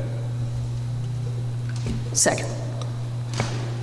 The motion has been properly made and has been seconded by Councilwoman Brown. All in favor of approval of the consent agenda, please say aye. Aye. All opposed? The ayes have it. Next is item 12, any unfinished business. Do we have any unfinished business on the docket? No, we don't. So we'll go on to new business. Item 13, starting with item 13A, the consideration and approval for Cobb County to proceed with recommendations for no parking zones along both sides of Alderman Trace and installation of street light districts for Avonbrook, Caldwell Park, and Ward Mills Farm. And City Manager Tanks, you have the floor. Yes, sir, Mr. Mayor Pro Tem. I do want to stress that the Ward Hill Farms is not located in the city of Mableton's boundaries.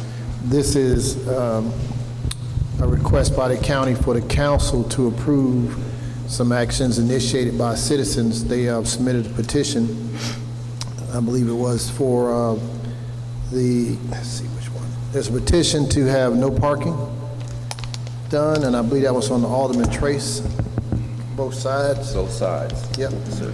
And they cleared the threshold to get the petition done, but once the county realized it was in city limits, they didn't have the authority to just act without the council approving. So we're just recommending the council approves the allow the county to proceed with the recommendation of the no parking zones on Alderman Trace. And also for the Avonbrook and Cadwell, you have street lights that have been established by developers and kind of under that plate, but now that they've come under the, in the neighborhood, these street lights will now can be managed by the county. There's a certain fee for that street lights, and so, again, they can't do that without council approval. So I am recommending that the council proceed with recommendations for no parking zones along both sides of Alderman Trace and the installation of streetlight districts for Avonbrook and Caldwell Park. And I would not include the word Ward Mills Farm. Okay, all right. Well, Council, I'd like to entertain a motion to the, I'm sorry. Council, I'd like to entertain a motion for the consideration and approval for Cobb County to proceed with recommendations for no parking zones along both sides of Alderman Trace and installation of streetlight districts for Avonbrook, Caldwell Park. I make that motion. Can I get a second? Isn't this the first read? Is this? Okay. It's not an ordinance. It's an action item. Yeah. Okay. Oh, it's an action item, I'm sorry. Okay, all right.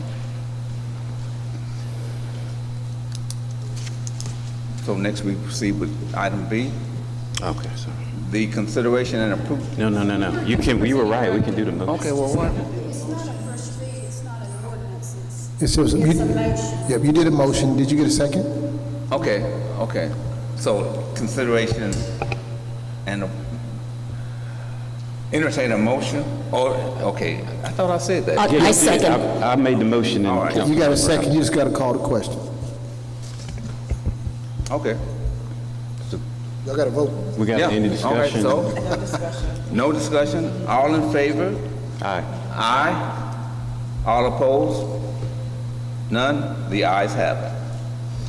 Okay, next item 13B, the consideration of resolution to pause issuance of alcohol service permits pending agreement or alternative lawful use.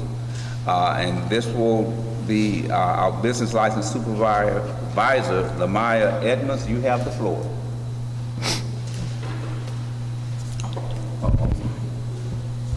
Good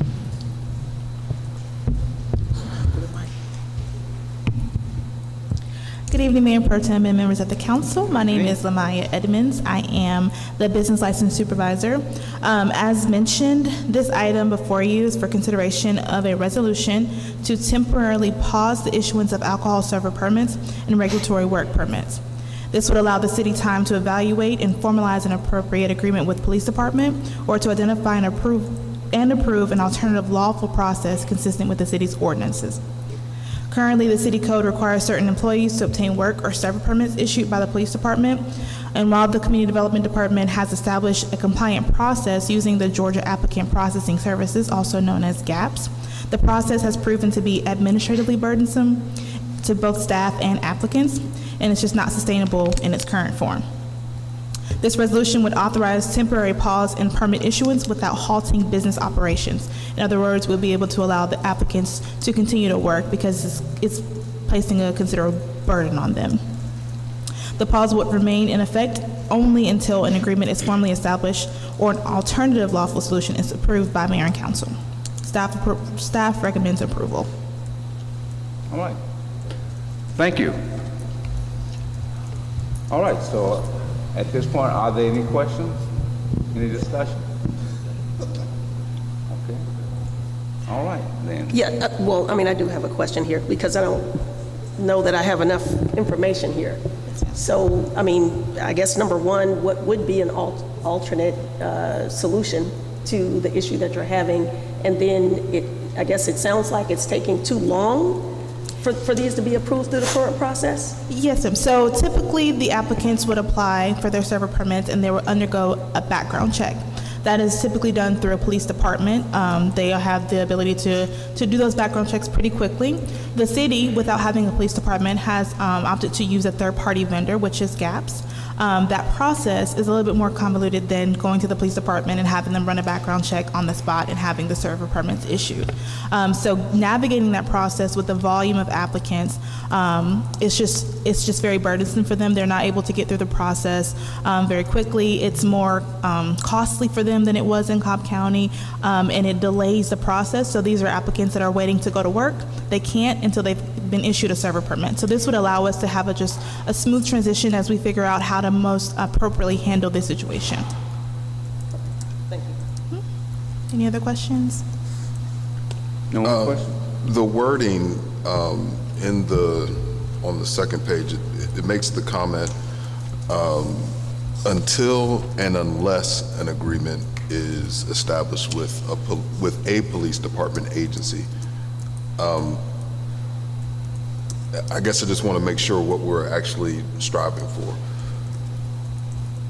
Right, so the typical process, like I said, is the background checks are completed by a police department. Our goal here at the city is to find an alternative solution to that, so whether that is with an agreement that we are working with the city's attorney to kind of define, maybe with another local police department, with the county, it's just something that we've not been able to work out at this point. And we want to make sure that we provide the best service to our constituents. So then people would still be able to operate even though they don't have? Yes. So, yeah. Oh, go ahead. Yeah, if I could clarify, so multiple jurisdictions do exempt the server permit requirement. The intent here is not to exempt it within Mableton, but to temporarily suspend it. The reason being is that we are currently in service delivery strategy negotiations with the county. So it's in limbo a little bit as to whether the county will provide this service or whether the city will institute its own form of law enforcement and marshals to facilitate. And until we confirm those logistics, the request is to temporarily suspend the process because of the administrative burden on staff. But there are multiple jurisdictions who do not require this, so it's not uncommon for this not to be a requirement.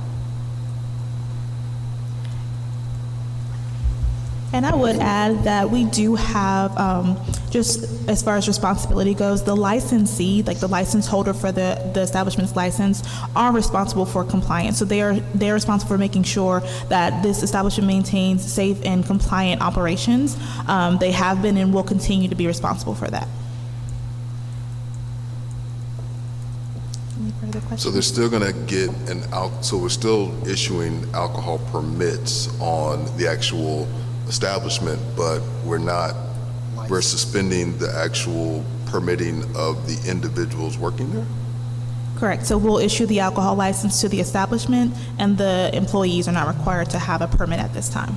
Let's make sure we say, he said we're still issuing permits. We're issuing license for the licensor.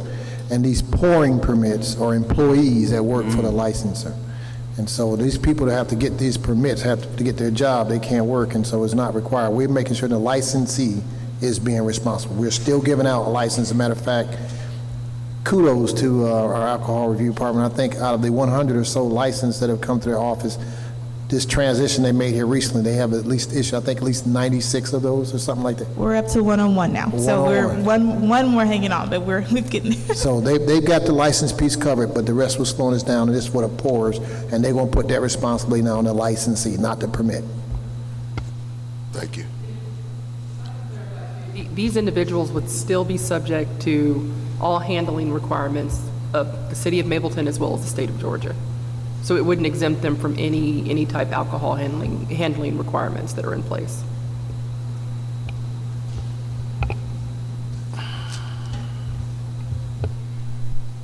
All right. No more questions? All right. Thank you, Ms. Edmonds. So, that being said, I'd like to entertain a motion for the consideration of the resolution to pause issuance of alcohol service permits pending agreement or alternative lawful use. I so move. It has been so moved. Is there a second? Okay, it has been so moved and properly seconded by Councilman McNeely. All in favor of approval, say aye. Aye. All opposed? The ayes have it. And next, item 13C is a first read, amending an ordinance updating Chapter 8, Buildings and Construction of the City of Mableton Code of Ordinances and other lawful purposes. Mr. Silver, you have the floor. Good evening, Mayor Pro Tem and Council. I'm doing the first read of Chapter 8, which we would like to get adopted, changed, amended, to actually get the permissive code of the International Property Maintenance Code adopted. And the reason being that we're going for this is because it'll give the same strength under the International Property Maintenance Code that the building code and the residential code gives to new construction.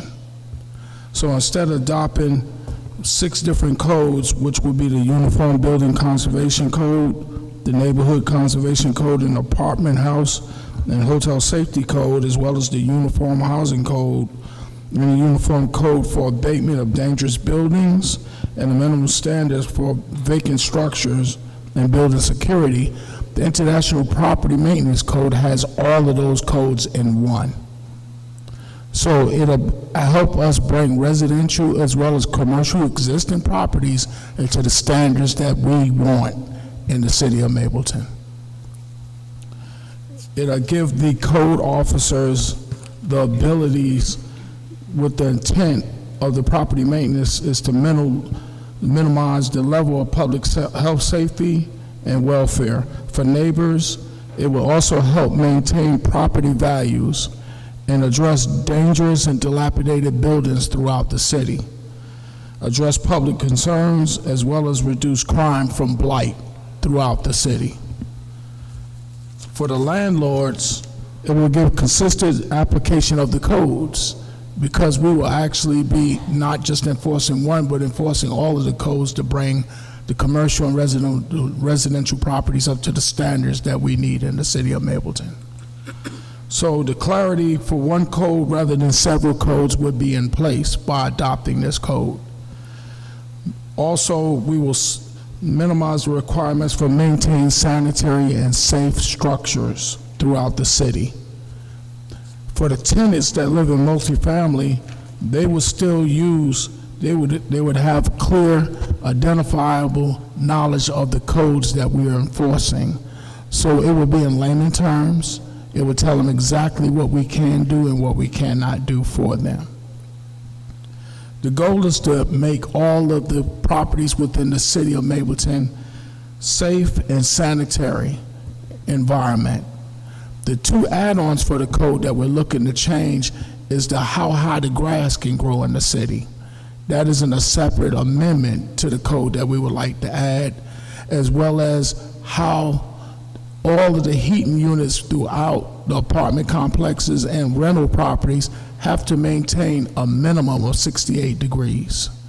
So that way we can ensure that the citizens that's paying their rent are getting heat and that they're living in a sanitary environment. Any questions? So I had one question in regards to the sanitary environments. Where's that being discussed? That's actually inside the International Property Maintenance Code, where it maintains that the owners must treat for rodents, and they must be sanitary, meaning the sewer must work, and that the windows must work. All of that's covered in the International Property Maintenance Code. Okay, and so just from my understanding, so why does this specifically pull out the weeds and the heat supply? I'm just curious. Right, because inside the code of the International Property Maintenance, they leave that up to the jurisdiction. Okay. As well as the maintenance of the heating units is also needs to be adopted, so that way we have it strengthened. Those two things are left up to the jurisdiction to adopt and amend. Got it. Thank you. Mr. Silver, my question is kind of related. I mean, even though I didn't hear the term, because this is affecting habitability, it looks like. And I know in times past, I've had conversations with a number of people who said one of the problems with the term was that there was no clear definition. So I'm trying to get to a point where when I talk to people, I can answer the question clearly in terms of how do we look at the term habitability. You know, what does that actually look like? I just looking for a kind of more of a definitive definition, so to speak. So, I mean, and this addresses that, but I mean, just to hear from you, you're the expert. Yes, sir. Yes. So what this does, habitable homes meet a minimum standard. So you have to have good work, you have to have hot water, cold water, doors have to work, windows have to be repaired, property on the outside should be in good repair. Everything should work within that property. If you can't turn on lights and you can't find your way in there, that's an unsafe condition. Right. So if your air doesn't work and you can't open windows until they can fix that, that's an emergency repair. So habitable means that they should be able to enjoy, residents should be able to enjoy that property, and the bathroom should work, toilet should flush, every mechanical piece of equipment in that house, dishwashers, stoves, microwave, whatever comes with those apartments should work. That's what's considered habitable. Everything's supposed to be in good repair. If they have a sewer leak on the property, they're supposed to come in and sanitize the property, remove the carpet and the padding, clean the carpet thoroughly, and then put new carpet padding in. Mold should be treated. There should not be any mold growing in the unit. Those are all things that's considered habitable. So if we go into a unit and we see that those things are not working, then it's deemed uninhabitable. So they have to bring it up to the minimum standards of the code. And that's what the IPMC does. It helps us enforce the minimum standards. Okay. So one other question. So let's say if an apartment is flooded and after remediation, is that checked after they do the remediation for the mold or possibility and that kind of thing? Yes, sir. Okay, all right. They have to check it, they have to make sure it meets the code, then we'll come out and make sure that there's nothing growing. So we do go out to make sure before and after to make sure that they're living in habitable homes. All right. And so to that point, what's the trigger for you all to go out? We have to get a complaint. Once we get the complaint, not unless it's a vacant structure, we can go out without getting a complaint on the vacant structure. But we have to be invited in to the homes to make sure that they're livable. So if they don't call, we can't go in without a valid complaint. Okay. One other thing. So, in the case of, well, I'll ask like this. If you just say if you're not called, you can't go in. Well, strike that, because there really would be no way of you knowing. I was trying to see if you have any kind of numbers in terms of finding dwellings that were uninhabitable, but you wouldn't know unless they called you to tell you. So That is correct. Not unless it's vacant. Now, if it's vacant, that's a whole different story. We can go in, abate that, make them board it up, or if it's to that point, they have to either repair it or tear it down. Those would be their options on that. But to make it clear, if you live in a property, we can't come in unless you invite us. And that goes for the hotels as well. If we get a complaint on that and we're invited in by the tenant that's actually living in the hotel, then we can go on those as well. Okay. All right. Well, thank you, sir. Yes, sir. And that was a first read, so no further action. Okay, let's go to item 13D, which is the consideration and approval of mayor to negotiate and execute in substantial form an agreement between the City of Mableton and CSC General Contractors, Inc. for municipal court interior renovations at 1245 Veterans Memorial Highway Southwest, Suite 30. And City Manager Tanks? Yes, sir. I first want to thank the city attorney and city clerk for getting this on the agenda with you all today. This is exactly what I was speaking about earlier. Oh, I'm sorry. That's right. That's right. Yeah. So. No, that's okay. And I'm going to have Chad Kasdan come up front. This is exactly what I was speaking about earlier, trying to expedite and get this court renovation underway. There has to be a contract between the subcontractor and the city, and that is being worked on. And I think what we're doing here is asking the council to approve this, I guess, in what you call substantial form. Yeah, just to give, so there's a couple of things that we need to work out, just as far as deliverables and timeframes, et cetera, and that should be easy for us to work out within 1, 2, 3 business days at the most. So the request is to authorize the mayor to further finalize, negotiate, and execute, but to just give him the flexibility to do that upon your approval tonight. All right, all right.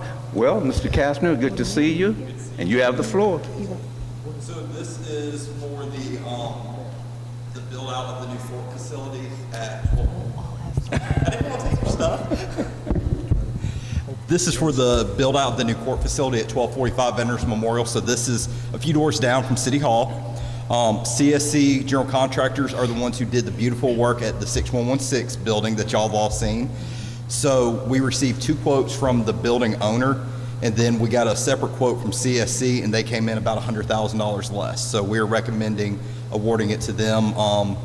They've done a great job so far, so no hesitations, except just working through the contracts, which city attorney is working diligently with us getting through. All right. Any questions, council? I was just curious whether there are any like areas that is going to require quite a bit of negotiations, or are we pretty much there with what we need done? I'm glad you asked that question. We've been kind of going back and forth on this thing for the last 3 months. Y'all know we had the court administrator come on sometime in October, and I think at that time y'all was asking when was the courts gonna come up. So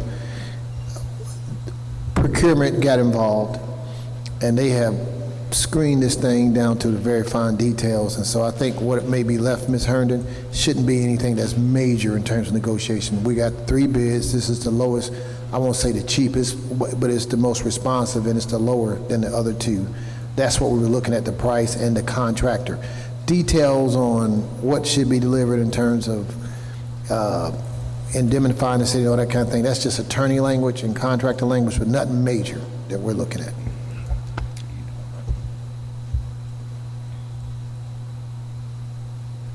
Okay. Any further questions? Thank you. All right. Hearing none. Okay, item D, 13D. Well, yeah, if we could, when the motion is made, if we could authorize the mayor or the mayor pro tem. I know the mayor is at a conference, and just in case he's unavailable, we would like to ask the mayor pro tem to execute. So if you can include both the mayor and mayor pro tem in the motion. Okay, all right.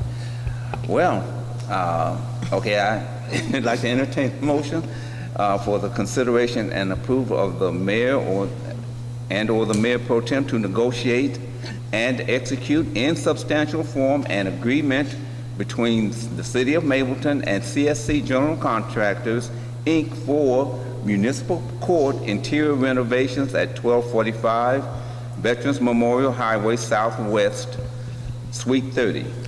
So moved. I get a second? Second. Well, okay, well. It's been properly second. Ms. Brown is closest to me. I heard her first, so it's been properly second. All in favor? Oh, no discussion? No discussion. Okay, all right. Well, all in favor? Aye. Aye. All opposed? The ayes have it. All right. Well, thank you, Mr. Casper. Next is item 14. We have any other business discussion? I don't think so. Item 15, city managers, announcements or comments. City manager, do you have any announcements or comments for us? Yes, Mayor Pro Tem, I think I have one. And I'm actually looking for it. Okay, here it is. I actually just want to congratulate Ms. Herndon for her reelection. That's it. Golf clap.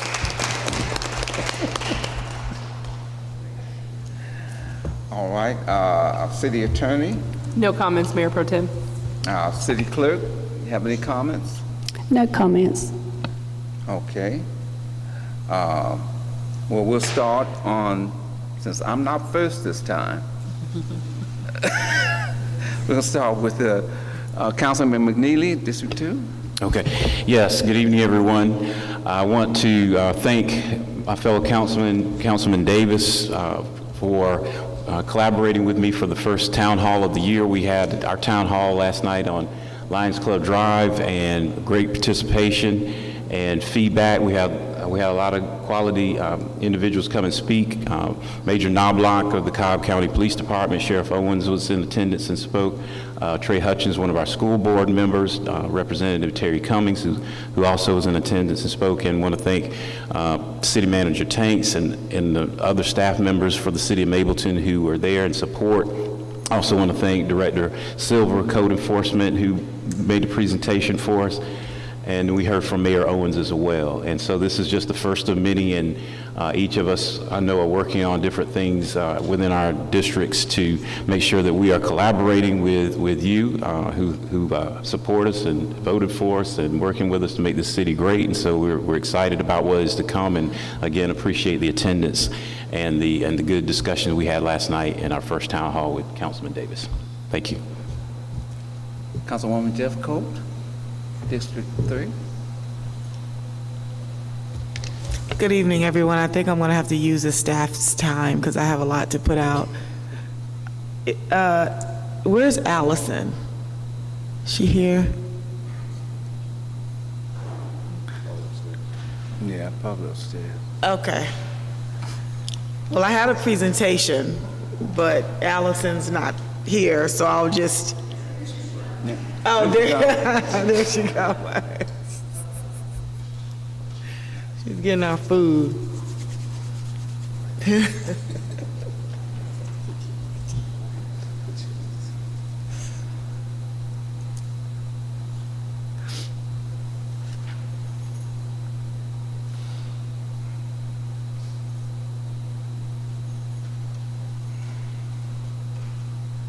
It's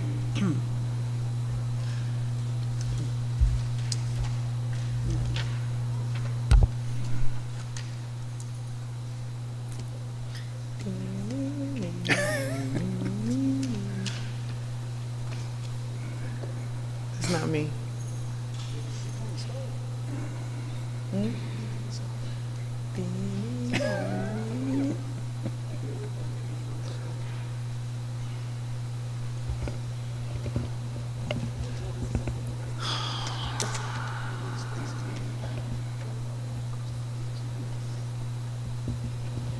Okay, I think I'm gonna go ahead and get started. Good evening, everyone.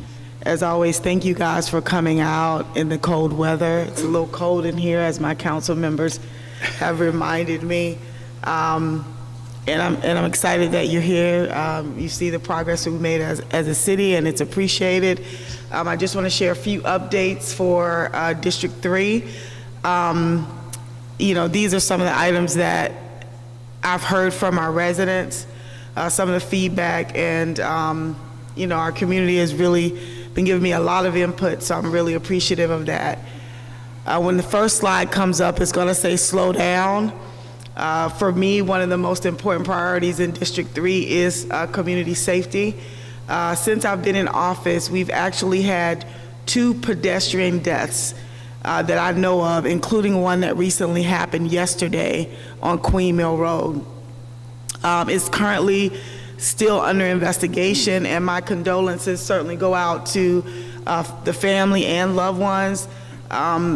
These kinds of incidents, remind us that safety isn't just a talking point. It's a matter of life and death, and it's many of these incidents that we have are preventable.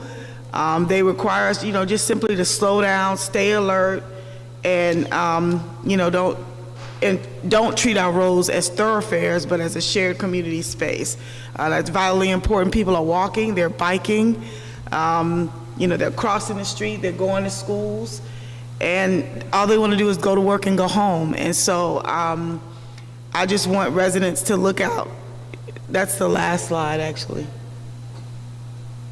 Yeah.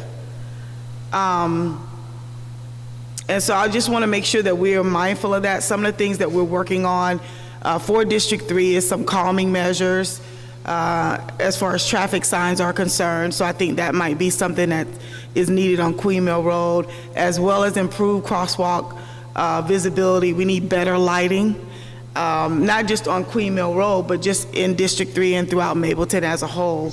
And as I mentioned earlier, many of these situations are preventable. And I just want us to make sure that we stay alert, and that we're not on our cell phones, that we're using hands-free devices, those sorts of things, and just being mindful of the speed that we're going, not just in District 3, but also in the city of Mableton. Okay? So we had our listening session about 2 weeks ago. I thought it went really well. I had an opportunity to get a pulse on what some of that community feedback was. It was a virtual listening session. I would like more engagement. And so I decided that this will be a monthly meeting that I'll have. The next virtual listening session will be February 10th. So please certainly watch my social media. I'll put out information there. Would love for you all to join. You don't just have to be in District 3, but I would love for you to at least be a part of the listening session. I consider the feedback a gift, good or bad. So please, make sure you sign up to come to the next listening session.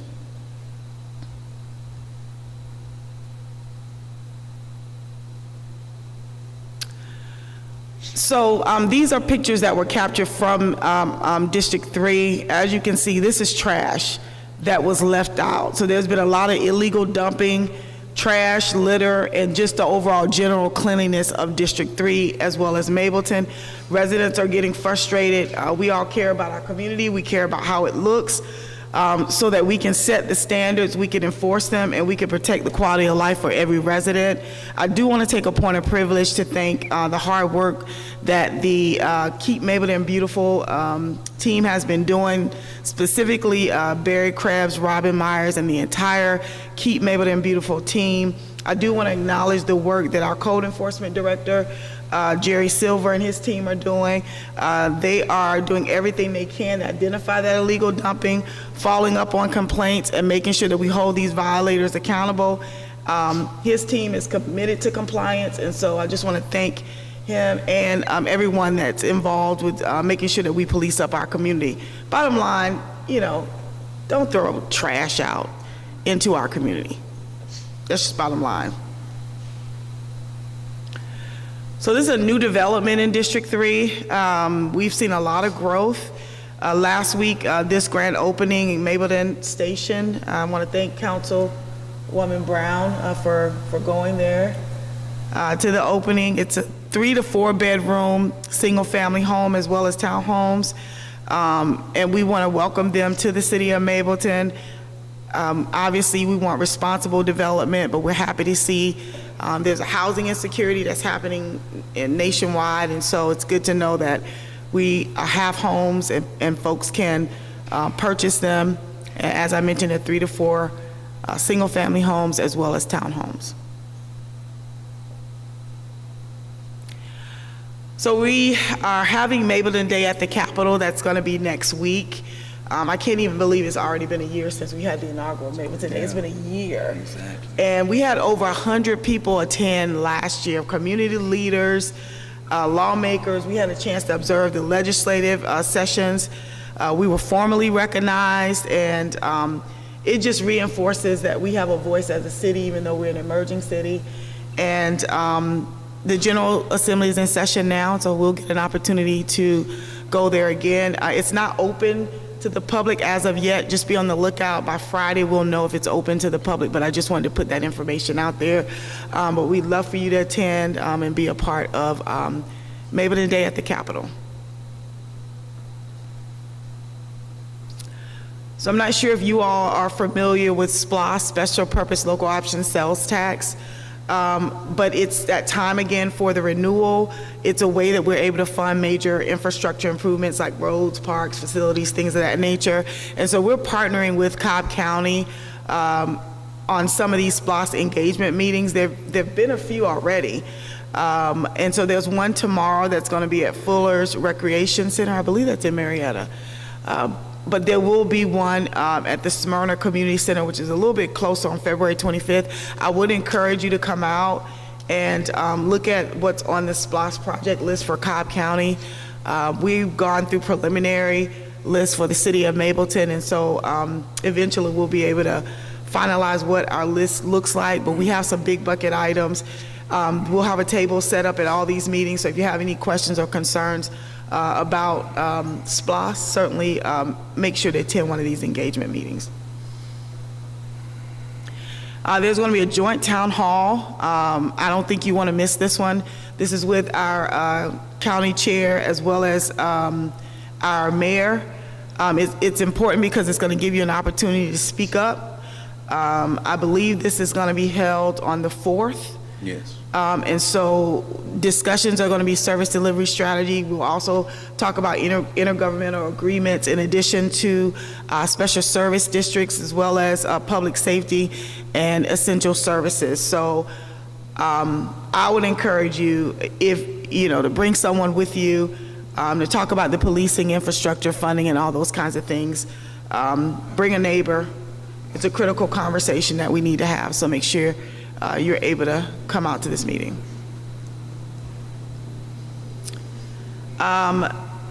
This is my newsletter, District 3 newsletter. You can scan it. This was for January. These letters will be released the first week of each month. When you scan the QR code, up at the top left, it'll say subscribe. You can subscribe to the newsletter and get updates, particular for this district as well as for the city of Mableton. Next. The next meeting will be February 9th for our work session and February 11th for our city council meeting. And going into Black History Month, I love quotes. So Shirley Chisholm said, "Public service is the rent that we pay for room on this earth." And so it's important that we continue to get involved, we continue to serve our community. And speaking of serving our community, one of our nonprofit agency, Family Life Restoration Center, Luther and Angela, they do a great job in our community. And I do want to thank everyone who got up and spoke on behalf of, you know, the cold weather and this inclement weather. You know, we have those that are experiencing housing insecurity and they're in the cold. It's cold in this room, right? And so imagine being out there all the time. In the military, we have what's called bivouac. And when you're out on FTXs, you're in the cold. And it is freezing. And so just be cognizant and mindful of that, and anything that we can do to support nonprofit organizations like Family Life Restoration, we want to make sure that we offer up that support. That's me, that's my social media. Please follow me, Keisha from Mableton on Instagram, and Councilwoman Jeffcoat on Facebook. Thank you all, have a good evening. Thank you. Councilwoman Brown, District 4. District 4, Yes. That's it, that's me. Well, actually, I have a presentation, but I don't know where Jasmine is. Let's see. Oh, okay.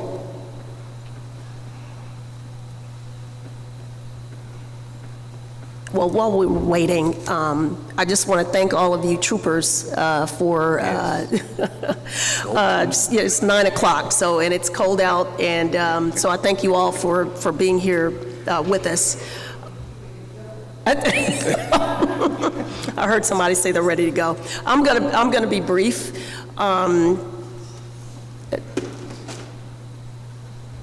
No?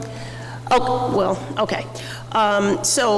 First of all, I would just want to make everyone aware of 2 key meetings that are actually coming up tomorrow that definitely pertain to District 4 especially, but all of Mableton.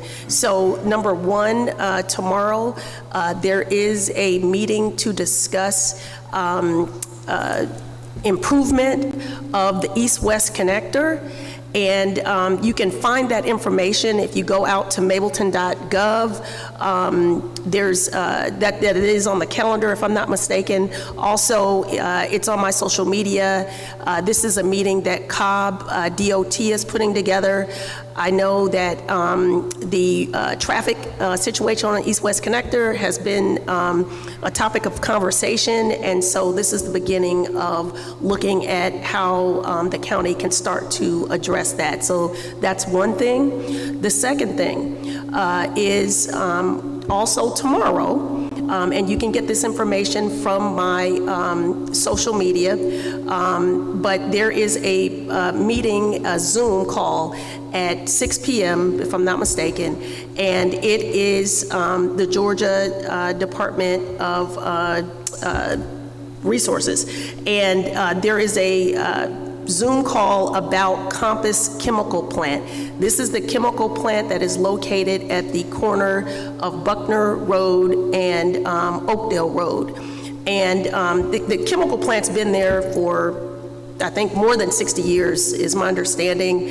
And they are expanding their operation, and so this involves a draft proposal for air quality permit. So definitely, if you live near that area, you know, in District 4, it's of concern, but frankly, I think it's would be of concern for everyone in Mableton. I will attend the call, it's virtual, and I'll produce a report and put it out for everyone. So I just wanted to bring those 2 things to your attention. And then finally, I just want to come over the top of the comments that Councilwoman Jeffcoat made about our community partners, such as the Family Life Resource Center, that we know is out there addressing our homeless or, you know, unhoused population. There are other nonprofits out there I know as well that are doing this important work. And I would just ask everyone, if you have the wherewithal to provide a donation to those organizations. I know Hope Family Life is also oh, now there's a presentation. But I know that Hope is also collecting for unhoused folks as well. So just let's lift up our community by helping out our nonprofits. And I think that's it for my comments. Please sign up for my my newsletter. I am putting out a newsletter each month. I've already submitted my newsletter content for the month of February. You can go to mableton.gov. You can sign up for my newsletter, anyone else's newsletter. Also, any information that you're looking for regarding the meeting notes, the agendas, all of it is right there. So thank you all and have a great night.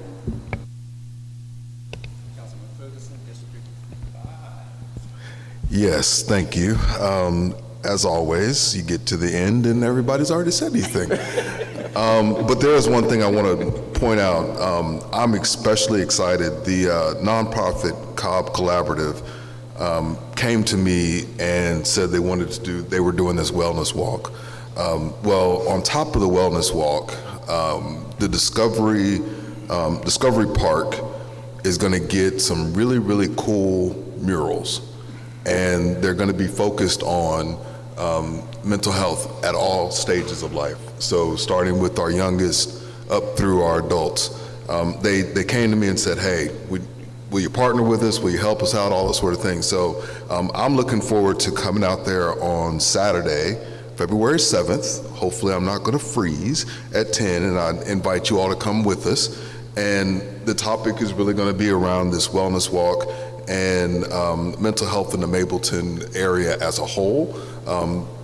If you'd like to contribute to the walk and talk, reach out to the Sustainability, I call it SWB, Sustainability Waste and Beautification Group. I'm all Team Emily, she's not here though.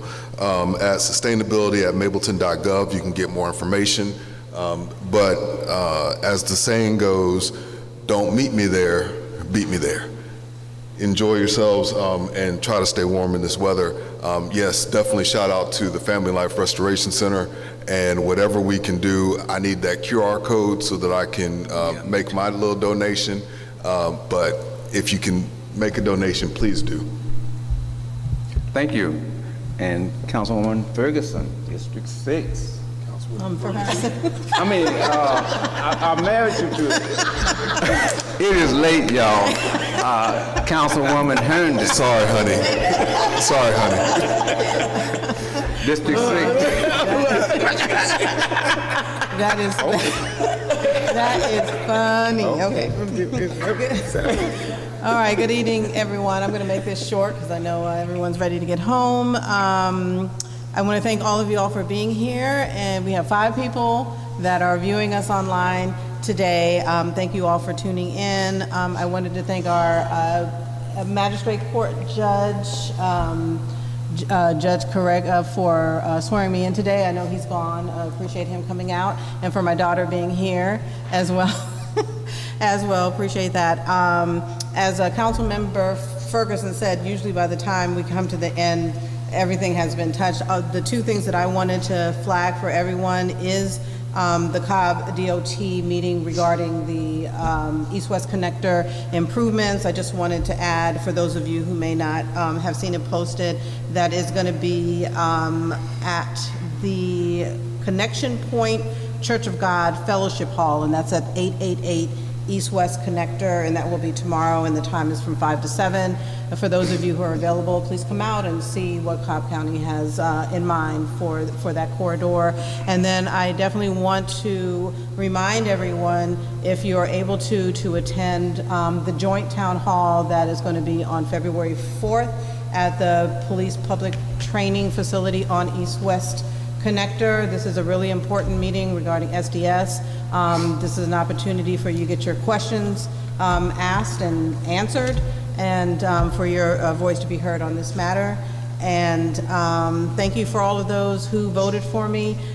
Funny thing, I was thinking, since I ran unopposed, I remember waking up one morning because I had a dream that I didn't vote and no one else voted for me either. And I kind of wondered, like, If that happened, like if you're unopposed and you don't vote for yourself and no one votes for you, what happens then? That was my question. So maybe our city attorney can answer that for me, because it's been on my mind since I had that dream. So anyway, thanks for everyone for being here, and have a pleasant night, and be safe going home.